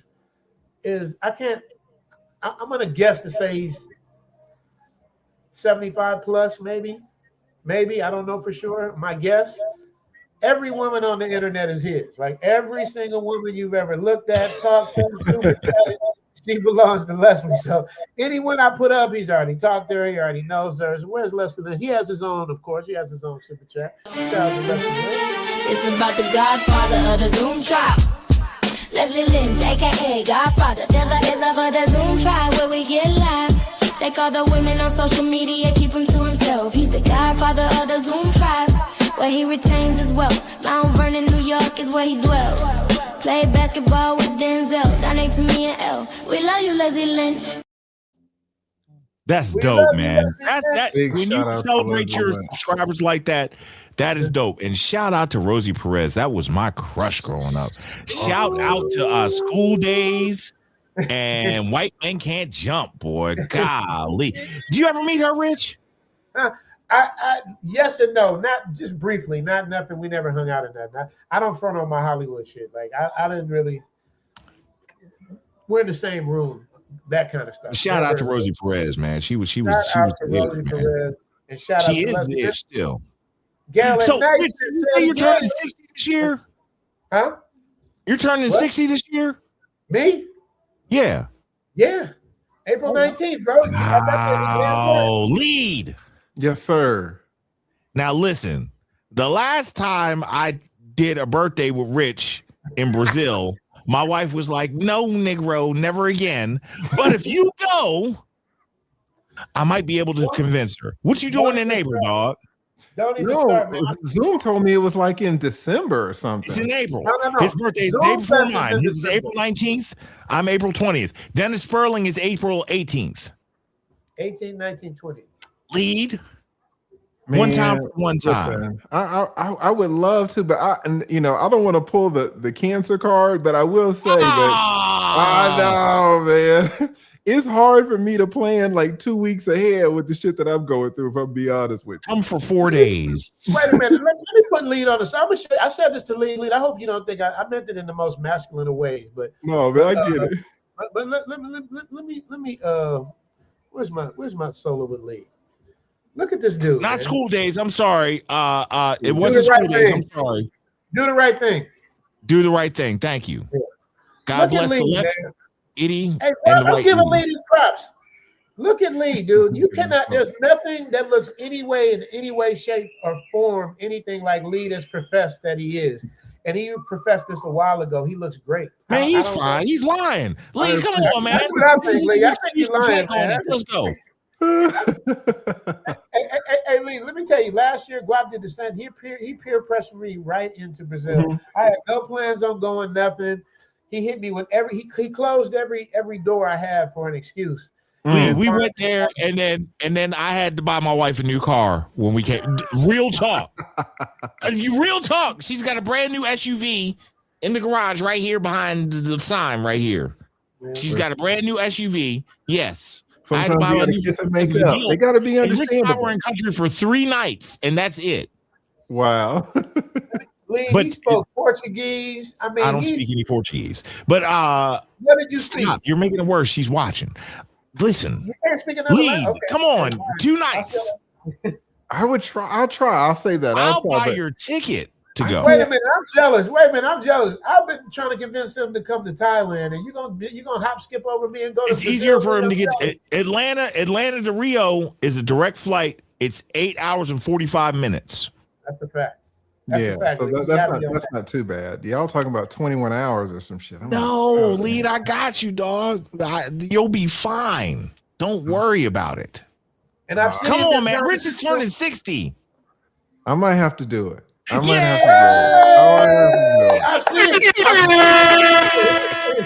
have to do it. And lead in Brazil. Give me one of them 28-year-old with the little A cups, but that little thing back there. I'm going for the culture. I'm married, sir. I'm going for the culture. I'm the only married man here. For the culture. Just buy her another car. She can only drive one at a time. So. Lead, that would be awesome. I would come out for that. I would come for lead just to be out. So in Mexico, that's another question too. I wanted to ask lead outside of this. What we're talking about, lead. You always say you lived in Mexico for 5 years. Yeah. Prompted you to go to Mexico because you were doing some passport bro stuff way before it became a thing. What made you go to the ultimate passport bro? He doesn't want to admit it. Yeah. I wouldn't call myself a passport bro, but El Guapo says that I am, and he's the king of the passport bro. So I guess he is. Rob is the spokesman, the king, the president. I don't know. First of all, let me just say this. Big shout out. I hate to keep interrupting. MBS in the building. Let's go. MBS. Brazil. And the clip that you showed of me reviewing this, I just noticed this myself. The clip that you showed of me reviewing this, Zoom, if you look in the banner, it's shouting out MBS. Hey, of course. MBS. And no one really knows what God is. Is it a spirit? Is it a man or a woman? Well, we just say he, but who knows, right? So MBS is watching, and MBS actually told me if MBS is a he or a she, but of course in MBS style, MBS they don't want you to know, tell, right? So I won't tell, and bless me again. So not only was MBS the stream sponsor of that stream where I covered this, but now MBS is blessing me even further. So please, guys, if y'all love me just a little bit, somebody write MBS in the dang chat. The spirit. And they using an argument to make a point. MBS. There it is right there. You see MBS right there. So but what was the point? Of course. Cannot say that. Hey, lead. I know how to get it out without you saying it. Pause. You got to do pause everything. Will that person's super chat be? If I did that super chat, would it be appreciated or not appreciated? That's supposed to tell you the gender? Yep. No, the amount. More the amount. No, I can't even say the amount. I can't even say the gender. I'm talking about the actual super chat. Would it be like stream sponsor level? Well, you said would it be appreciated, but Richie, you just said that you appreciate even the $2 chats, right? So even if it was $2, you would appreciate it, Zoom. Yes, but that's not my question. That was exactly your question. No, my question is that the actual super chat I gave for MBS the last time, if I gave that again, would it be appreciated? By the person? Gave MBS a super chat? Yes, when you for you. You don't remember? Man, I object. Move to strike. There's a cure for this. I don't want it, I don't want it, I don't want it, baby. If there's a cure for this, I don't want it, I don't want it, I don't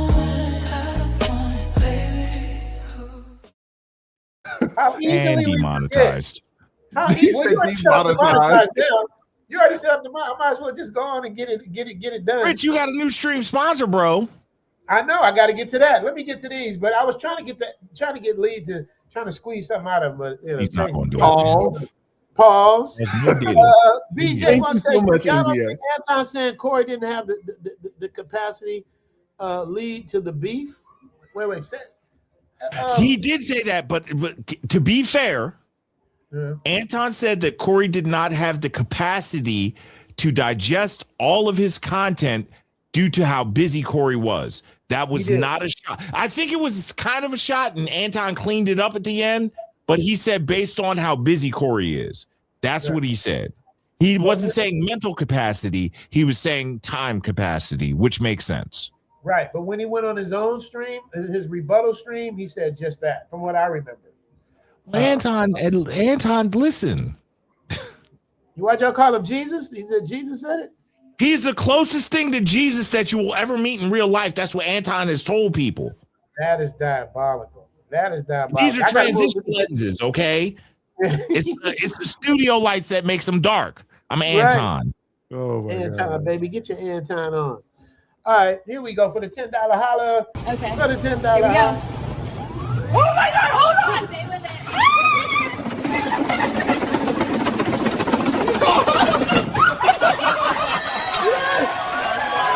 I couldn't hang on. Oh God. Hang on. God, will I get demonetized for that one too?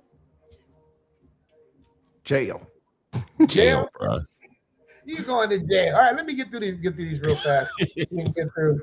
I love this, man. Having my favorite. City, where you at, man? I'm right here, brother. I feel you, bro. It's been too long. Happy New Year to you, man. Happy New Year to you too, man. All right, here we go. Let me get fellas. So I have a 9 to 5. I've got 39 minutes to finish these reports before I get in trouble for next week. So all right, let me rush through this, Guap. I need you. I'm hang tight for 4 more minutes. I gotta go. I'm sorry. Do you like the Versace robe that I got on behalf? Lead, real fast. Can I ask a quick question? Absolutely. I remember Anton telling you that he was going to send you a Versace robe when you hit 100,000 subscribers. Did he send you the robe? Yes or no? No. Oh, Anton, you ain't shit. He going to jail. Yes or no? But let me explain. He said yes or no because he hit me up and he said, "Hey man, I said I was going to send you the robe. You hit 100,000. Tell me your address." And then I told him, "Thank you so much, but no." So he did. He was going to send it. He was absolutely going to send it. So you're too good for the Versace robe, Lead? Is that what you're saying? No, I was gonna wear that shit. But there was a community member who was very important who was like, "Nigga, if I ever see you in a goddamn Versace robe, it's a wrap." So he didn't have to see you in it though. You could have been chilling in your cute little 4-story condo, looking at the snow on that little balcony of yours. First of all, I live in a house. Okay, don't put me in no goddamn God no. Let's go. Lee said his mortgage is like $6,000 a month. Lee, let me borrow $24, man. Yeah, $24. They kicking my ass out here with these damn mortgages. Oh, where do you live for $6,400 a month, man? I live in the heart of the city. It's crazy. You must be in Buckhead. You in Sandy Springs? I'm in Buckhead. You're in Buckhead. Okay. Lee, is this the same place you moved across the street to, or you moved again? No, that's the thing. His business, man. Yeah, you are. You are kind of putting my business out there. Listen, hey, don't worry. We're going when we go to Brazil. That Lee's going to flake on us on. We're going to fly through Atlanta. We're going to stay the night like we did to hang out with Dennis Sperling. We're going to both bring cowboy boots. I'm going to drag them through mud and shit, and he's going to invite us in. And I'm going to treat him like Anton treated Corey. Oh, just my drag God. my dirty, shitty boots through your house, sir. That's what's going to happen. Let me get to these Superchats because you're going to say you got to leave in 3 seconds. I think Anton's more focused on fixing the problems than our race deals with because our problems are much more severe than other races. I agree with that. Shout out to Danny, Flight Madness. Anybody have a problem with that? No. Okay. Danny, I'm gonna get back to you with your super chat dance. I just got to get through these quick because Guap has to leave, and I got to get to my sponsor. Fo Day, my YouTube lawyer. Lee, this is my YouTube lawyer. He's always let me know. You shouldn't say this. Shouldn't say this. This could get you in trouble. Da, da, da, da. Shout out to Fo Day. He with the $10 out. He says a key issue is that all three of your platforms would be considered high vibrational, and Corey and Anton aren't. You're looking at low vibration through high vibration lenses. Ooh, who wants to take that? Guap, how you feel about that? No comment. I'll take it how you give it. Shout out to Fode Sanko. Pause. Shout out to Fode. That's my guy. I'm gonna jump to the stream sponsor, you guys, real quick. The Coach Spring sponsor. Hey, this dude supports all three of us. He's been a big supporter. He's part of my Patreon. This dude is just money. He's supposed to come into Zoom Fest. We're gonna talk about that. What does he say? Quiet Storm says, wait a minute. This is Quiet Storm MD. That's not the international Quiet Storm. It's Quiet Storm DJ. Quiet Storm DJ. Oh, Quiet different Storm Quiet DJ. Storm. My bad. This now this Quiet Storm. A lot of these people I got from Lead Attorney's channel. I'm gonna be honest, man. A lot of these people I saw them on Lead Attorney's channel. They come over on my channel and donate. Shout out to Quiet Storm because they had two Quiet Storms: International Quiet Storm and Quiet Storm DJ. So Quiet Storm DJ, what does he say? Salute, Zoom, TLA, Guapo, Obsidian, dope discussion. I believe the bros having conflict views is fine as long as things don't get disrespectful. Agreed. I just recently got back from Brazil. It makes me very strong. It makes a very strong case of the #1 spot over Thailand. Oh, wait a minute. Don't say that. My wife is watching. Brazil sucks, son. It's terrible. Can I just say quickly with regard to the other Quiet Storm? Thank you so much for supporting our brother Richie Mac. Let me say this. I think that disagreement is healthy, and good people can disagree. No argument there. But I think that there's a much bigger fish to fry. And it's important. Some may disagree with what I'm about to say, but I think it's important that we elevate unity over, keeping it real in disagreement. I think that, like my brother, the lead attorney, said earlier, the whole thing with, Corey and Miss Darlene and what have you, there are just certain things that need to stay off the camera. If brothers disagree, listen, boys will be boys. Sometimes we got to, tussle around a little bit. I understand that. We get that. We do that off camera and get ourselves back together and get back on camera. We are united front. Okay. We have to prioritize. This is what I want to prioritize. I statement. I want to prioritize unity. If we have anything that we need to discuss, we may disagree, so on and so forth. We can turn the camera off, go in the back room, work all that out. We come back out, turn the camera and the lights back on. We are a united front. Unity is much more, and we have to prioritize unity. Black men have got to prioritize unity. That's the goal. Unity. I agree. But here's the problem with that, Obsidian. I'm gonna give you a little pushback on that. Something that Lead spoke about earlier. Conflict sells. And if I can get into a beef with somebody who's just as big, if not bigger than me, I don't punch down. Like little YouTubers, say stuff, I can ignore them. But when Willie D got at me, oh yeah, I'm punching up. I'll go get at Willie D.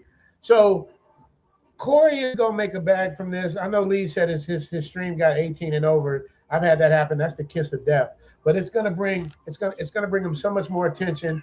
It's gonna bring him so much more when he goes to do his next live stream because people are gonna want to hear what he has to say. Anton's already said he's gonna make a bag off of Corey, is what he said. Now I know you're at the end of the day. I know Obsidian, you're right. At the end of the day, we have to show unity, but it's so hard because where does it start? I'm glad you said that. I'm glad you said that, Richie Mac. This is something I talked about in the book. Shameless plug. Shannon, our chief operations officer, chief financial officer for the Black Manosphere Concrete, said, "Listen, Mumia, listen. I know you want to sell your books and stuff like that, but it looks like infomercial. Listen, at the risk of doing that, in this book right here, me and Kevin talked about it shortly before he passed. And look, black men have to be honest about something here.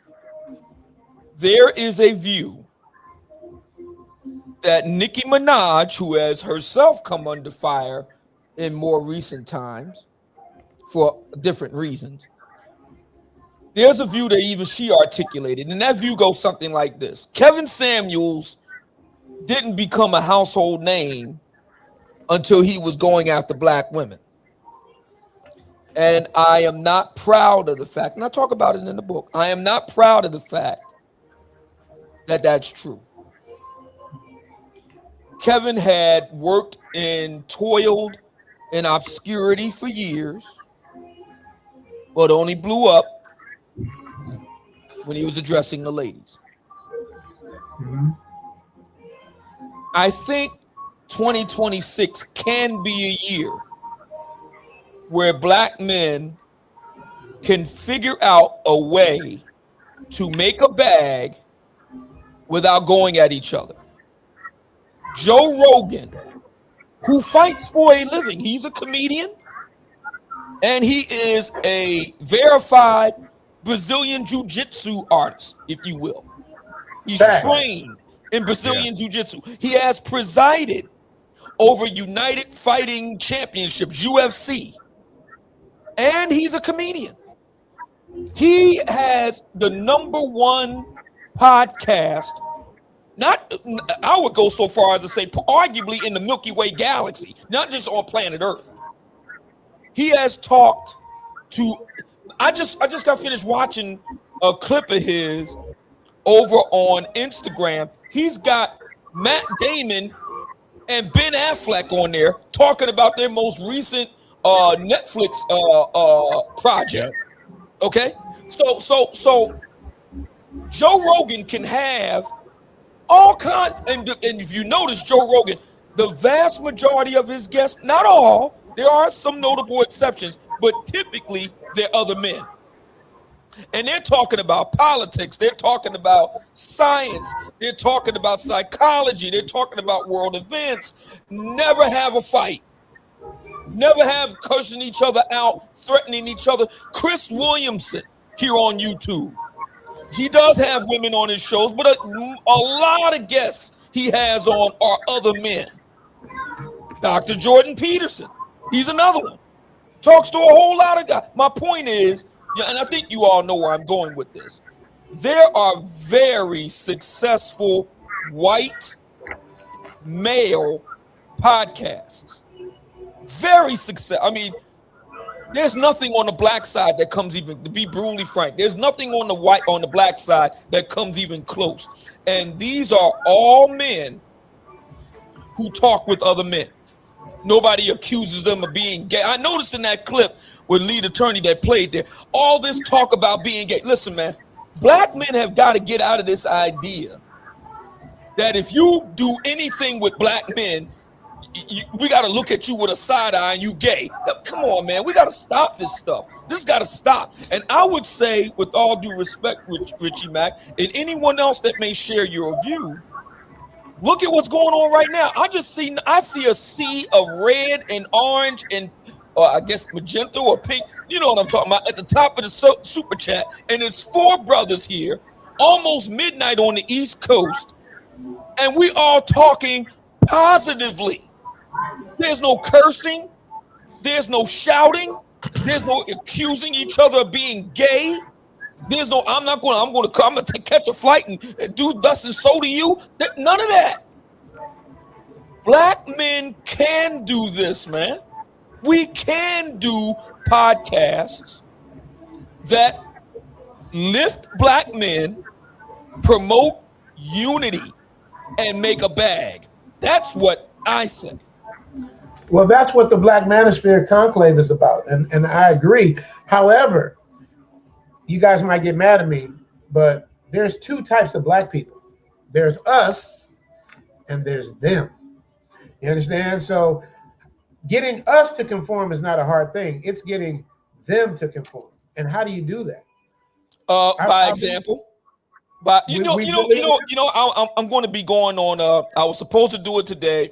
We had a scheduling conflict. No worries. Some of you may be familiar with him. His name is Stacy Prince, and I'm going to be going on his show in the coming week. And one of the things I want to talk with him, and I'll talk with all of you about right now. So I've been getting this a lot ever since I've come on the camera in May. Matter of fact, my very first live stream from my studio right now, my living room. I'm actually in my living room, my huge flat. I got a flat bigger. My flat, my apartment, I call it flat, is bigger than many people's houses. It's huge, 3-bedroom. Anyway, I got a huge living room. Ever since I got on the camera, actually, as they say, cammed up, the insult from some people, some women and some men in the black community, he's trying to be like Kevin Samuels. That's supposed to be an insult. I don't want you to think about this for a minute. A brother that has a nice studio. What do you think, Lee? By the way, because I've been a big student of yours and I've been a huge endorser of your course, by the way. So, and I kept that in mind when we was putting all this together. Your studio looks amazing. Thank you. Mm-hmm. Nice studio, look nice, present well. The insult, you trying to be like Kevin Samuels. That is where we are in 2026. Black men that try to implement the example of a brother. Kevin was the master of the medium, the maestro at work. We should all be so lucky if we could just touch the hem of his garment. We're trying to do that, and the insult is you're trying to be like Kevin Samuels. That is where we are in the black community.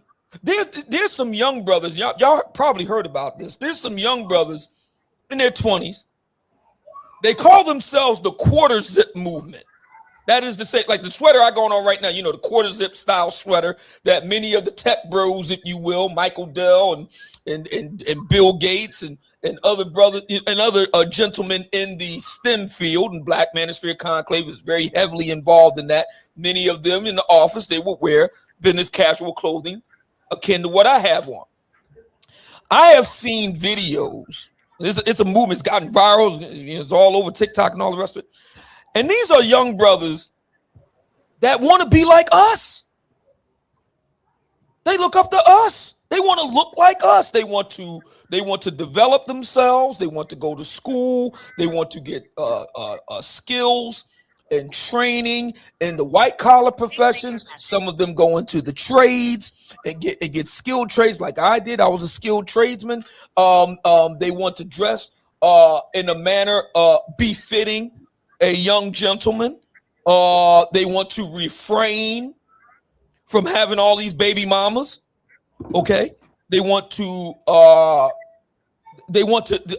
exercise a degree of discipline. Okay, in the sexual arena, if you will, etc., etc. There are young ladies on TikTok who are lambasting these brothers. Not all women, not all. But there are voices that are doing that. My point is this: we are now at an inflection point in the black community where if a black man attempts to better himself, okay, somehow that's a bad thing. I consider it a high compliment if someone looks at me and says, he's trying to be like Kevin Samuels. Thank you. But you know what? Hold on a second. Where's my thing here? I do one better. Here you go. Yeah.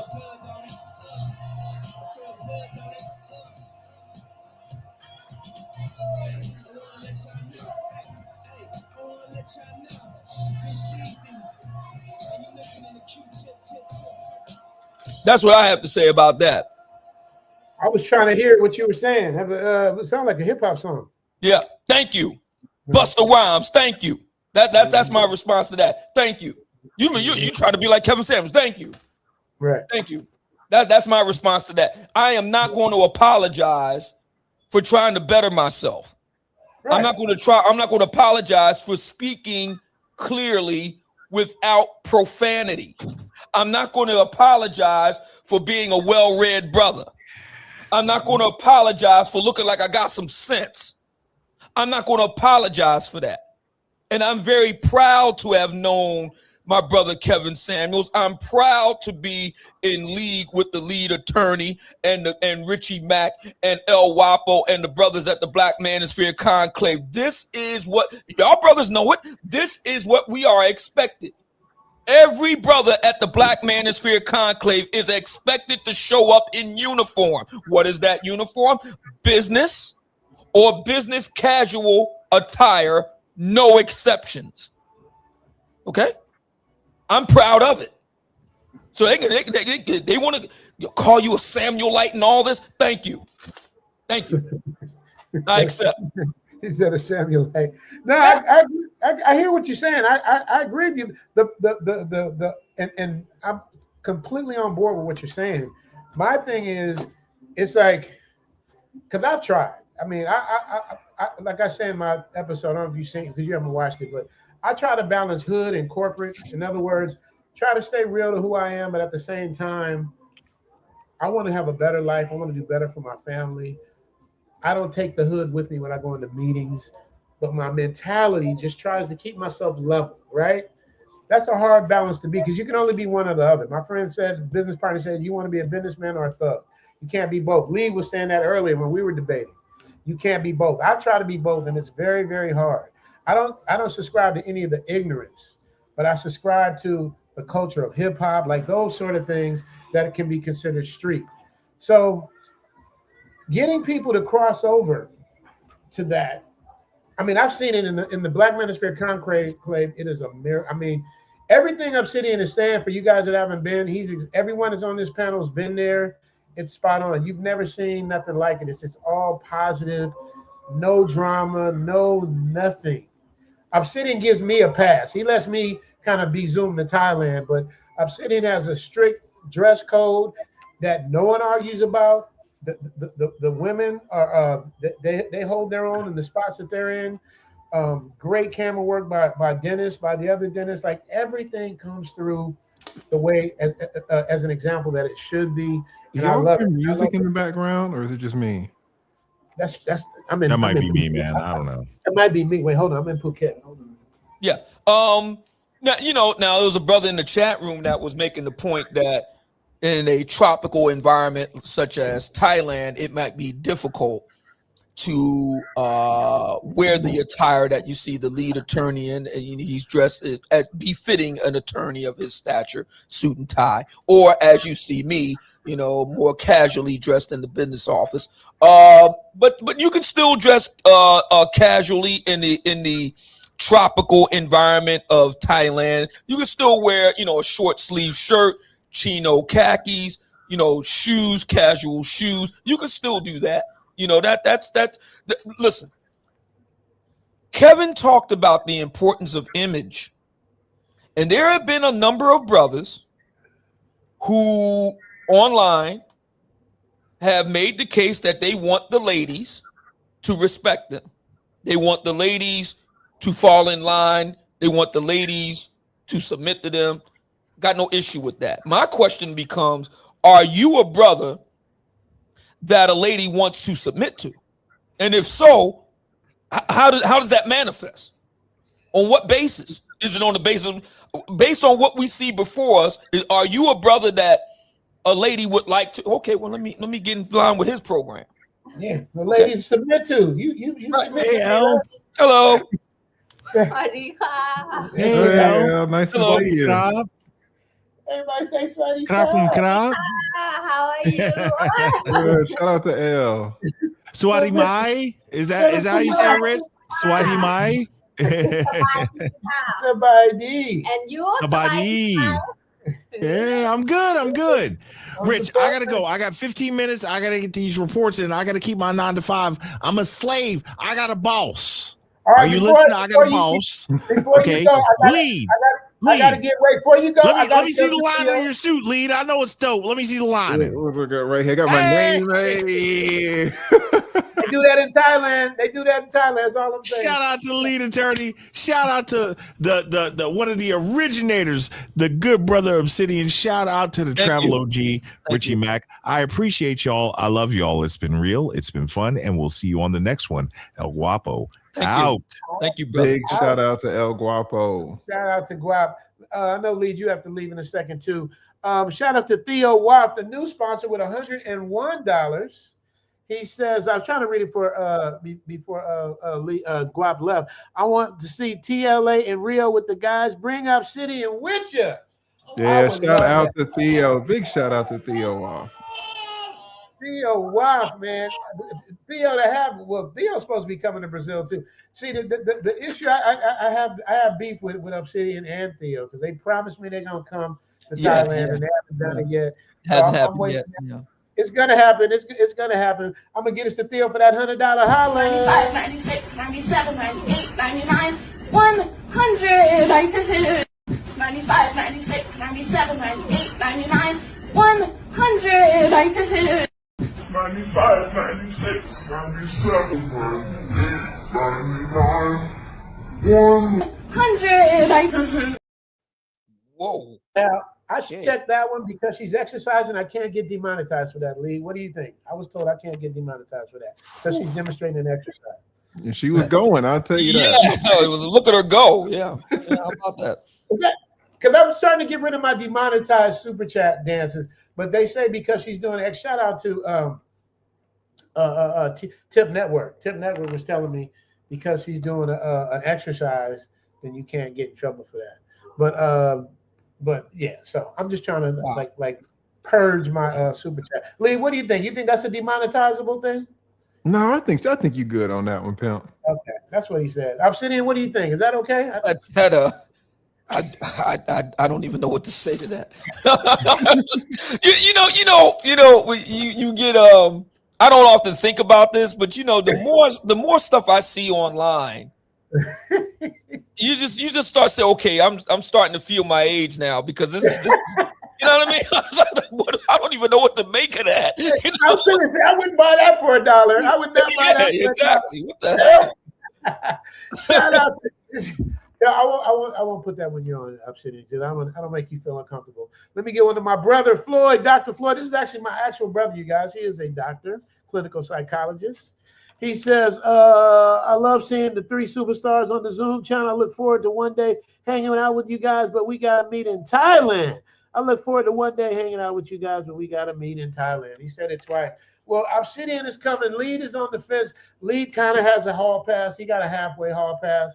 I'll take it. Yeah, he got a halfway hall pass. But if I could get anything to get him out here, if I could do anything to get him out here, I would, man. Definitely want to leave. But he might come to Brazil. Yeah, Brazil's a lot closer. It is closer. It is closer. I'll give you that. My brother just left Thailand. He didn't want to leave. He was crying, literally crying on the airplane. I've heard many stories. I've heard many stories of Blue Book gentlemen. They go to various points, and when it's time to return home, I've heard many stories of brothers shedding a tear. I've heard many stories because they know what they're going back to. Like for instance, Lee, have you ever seen a woman? I know you talked about your story with the moose. Have you ever seen a woman ride a buffalo? I have never seen a woman ride a buffalo. She's sitting on this. Look how bad she is. This is on a buffalo. Oh, baby, I cannot meet you now because I have to work hard now. I have to take care of my family, my cow, and my buffalo. Now my buffalo sick. เนี่ยตัวขาวจั๊วเลยกลายเป็นควายดอดหมดแล้วเนี่ย Can you send me money ได้ไหมอ่ะอ๋อชื่อขาวเหรอส่วนไหมคะ My buffalo sick. นี่ค่ะ You want to? Come now. Wow. All right. Well, shout out to her. Wow. I'm the buffalo. She riding the boat. How you be that fine on a buffalo, man? But my brother, he's about to become a Western Union poppy though. He's like, how do I? Yeah. So I don't want to get into a business, but yeah, he's spending money for the buffalo. But I want to hold you guys up. I got a couple of super chats to leave. If you got to go, I understand. I know it's late for you. I'm saying if you got to go, I understand. I got 5 5 more super chats to read. I'm cool. Go ahead. Okay, Lead, you good? I think I might duck out, but thank you so much again. Big shout out to my man Zoom. Thank you so much for inviting me. Really appreciate it. Very interesting topic. This Corey Holcomb, Anton Daniels thing. It gives us a lot to think about. So I appreciate you inviting me on. Again, I have been one of your fans from the very beginning when you had 2 videos. I already knew you were going to get 100,000 subscribers when I saw those 2 videos that you had on your channel. So thank you so much for the invite. Also want to give a huge shout out. And please, guys, if y'all could do it for me, somebody write MBS. MBS is killing. So this is just a big salute for all the support that he/she/the spirit has given me. I really appreciate it. It means a lot to me. Just like El Guapo was saying, this YouTube thing, it takes a lot of time. It takes a lot of effort. We really put ourselves out there. So to think that people bless us for the content that we give out, it really is amazing. So thank you so much, MBS. Cannot express to you how grateful and appreciative I am. And thank you to everybody in the chat that is watching, that puts MBS in the chat as well. I really appreciate it. So again, thank you so much, Richie, and amazing conversation that we all had. All right, big shout out. I will leave it to you guys because it's about midnight over here where I'm at, so I'm gonna duck out and go to bed. But thank you again, and big shout out again. 3 hours, bro. I appreciate you so much, Lee. Thank you so much. No problem. Thank you guys so much. You good, TLA, man. Be good to yourself, man. We need you, brother. Many thoughts and good prayers, man, and good energy going your way. We need you, man. I appreciate it. Thank you so much. All right, y'all take it easy. Yes, sir. All right, Lee. Peace. Yeah, man. So Obsidian, he's the one that kind of really helped my channel get launched. You know what I mean? Oh wow. Literally right after he this is 2021. Mm-hmm. I did what I did with my strategy was to book consultations with all the bigger YouTubers. So it was Anton, not Anton, I keep saying Anton. It was O'Shea Duke Jackson, it was Kevin Samuels, and it was Lead Attorney. Those are the people that I was. And I learned a lot from Lead Attorney. He had a I don't know if you've taken it, but he had a course at one point. I think he still has it. There's a lot. It teaches you how to do live streams on YouTube, and I took it, and I wasn't even on camera, and I made a shit ton of money on YouTube doing it. Excuse my expression. So when I finally got myself together to get on camera, and I'm like, this is interesting. I'm on camera, but I'm no longer on YouTube per se. So I wonder what Lead Attorney think about this. Well, we already have the answer, so he approves. So yeah, he really knows his stuff. If you're somebody that wants to do well in the live streaming field and make money doing it, be either part-time or full-time, the Lead Attorney's course is the real deal. No doubt about it. No doubt about it. He's done really well with that course too. I'm thinking about doing a course, but it's not as hard as writing a book though. You write full-on books, and I'm trying to put Speaking of which, I have plenty of copies on deck, brothers. Because a lot of brothers, last time I was here, a number of brothers bought some copies. So I'm here as long as you need me to be. The Gospel of St. Kevin, special conclave edition, not sold in stores. This is not. You cannot find this on Amazon. It was originally made for brothers at the Black Manosphere Conclave. I anticipated the possibility of taking, a few boxes home, and that's exactly what happened. So that means there's an opportunity for those that wasn't in the Miami with us to get a copy. 100 signed. I will sign it live on the air if you buy them right now. 100 signed. 75 unsigned to my Cash App. $ Obsidian Radio. $ Obsidian Radio. And then we'll go from there. You can private message me. Let me know where to mail the books to. So there you go right there.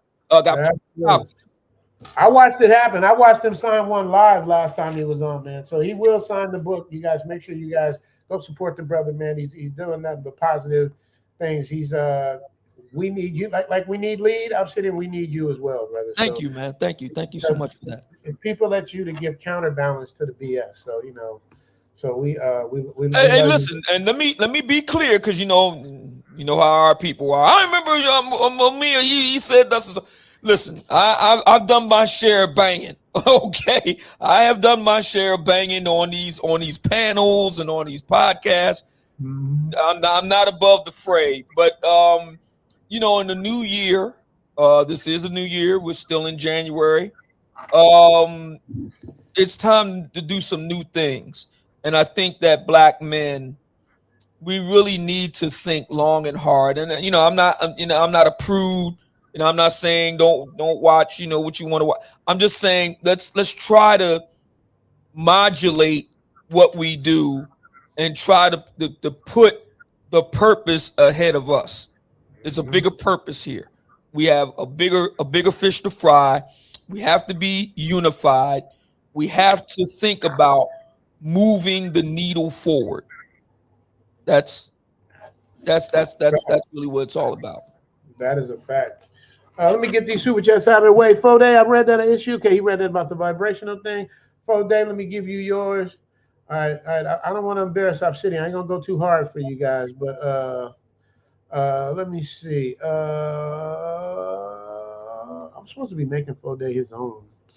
What about Blue Black? Have you seen Blue Black, Obsidian? Blue Black? No, I haven't seen Blue Black. I see this brother right here, Fode Sanko. Yeah. He says here, key issues that all three of your platforms would be considered high vibrational, and Corey and Anton are not. You're looking at low vibration through high vibration lenses. What I would say is this, that again, I was very dismayed at what I saw. I saw about 5 minutes of footage, the main part, if you will. I was very disturbed by that. And that we can't have that going into, we're in the second half of the decade. Well, we can't do that. We have to focus on moving the needle. We have to focus on, like I said, why should white guys, let's just get right to it. Why should white guys be the only ones that could have really good podcasts when nobody is insulting each other? Why only them? Because their audience won't stand for that shit. Period. They don't want to see that. But we come to see the effery a lot of times. Not all the time, but we like to see an explosion. You know what I mean? That's right. That's what I do. You get what they want. Like a lot of times, they say, well, they fed this hip hop to us. We used to do, because I'm sitting in our time. We had positive wear, X hats, poor righteous teachers. We had all these KRS-One. We had all these people that were teaching us hip hop. And now, well, this idea that this is, it emanates out of hip hop, or it came out of, that era 30, 40 years ago. I respectfully disagree. What this is 19th century minstrelsy. This is coming out of slavery, to be brutally frank. This is coming out of that period, with blackface and Al Jolson and all that sort of stuff. The original Jim Crow. Jim Crow was a minstrel. Okay, right. It was an archetype. So that's really what this is. This is Step and Fetch It. This is Amos and Andy reborn. That's what this is.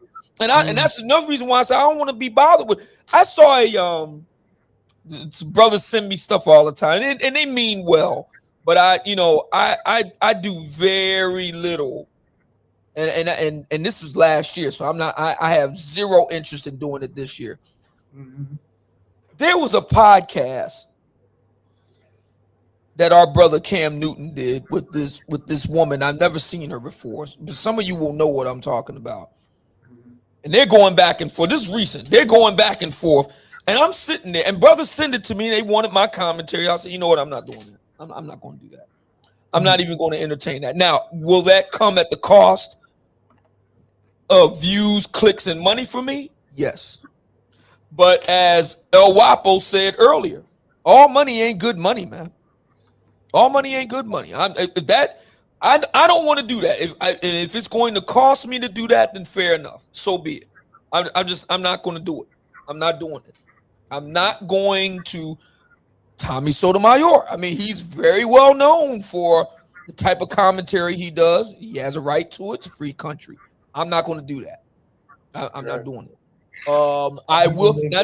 There'll be people that'll say, Richie, well, Obsidian, you have no problem talking about BFF, black, female, etc. What do you say about that? Well, that's a very good question. I believe that I can address my critique of certain black female behaviors in a way that can be entertaining, that can be edifying, okay, and in a way that does not have to stoop to minstrelsy, okay.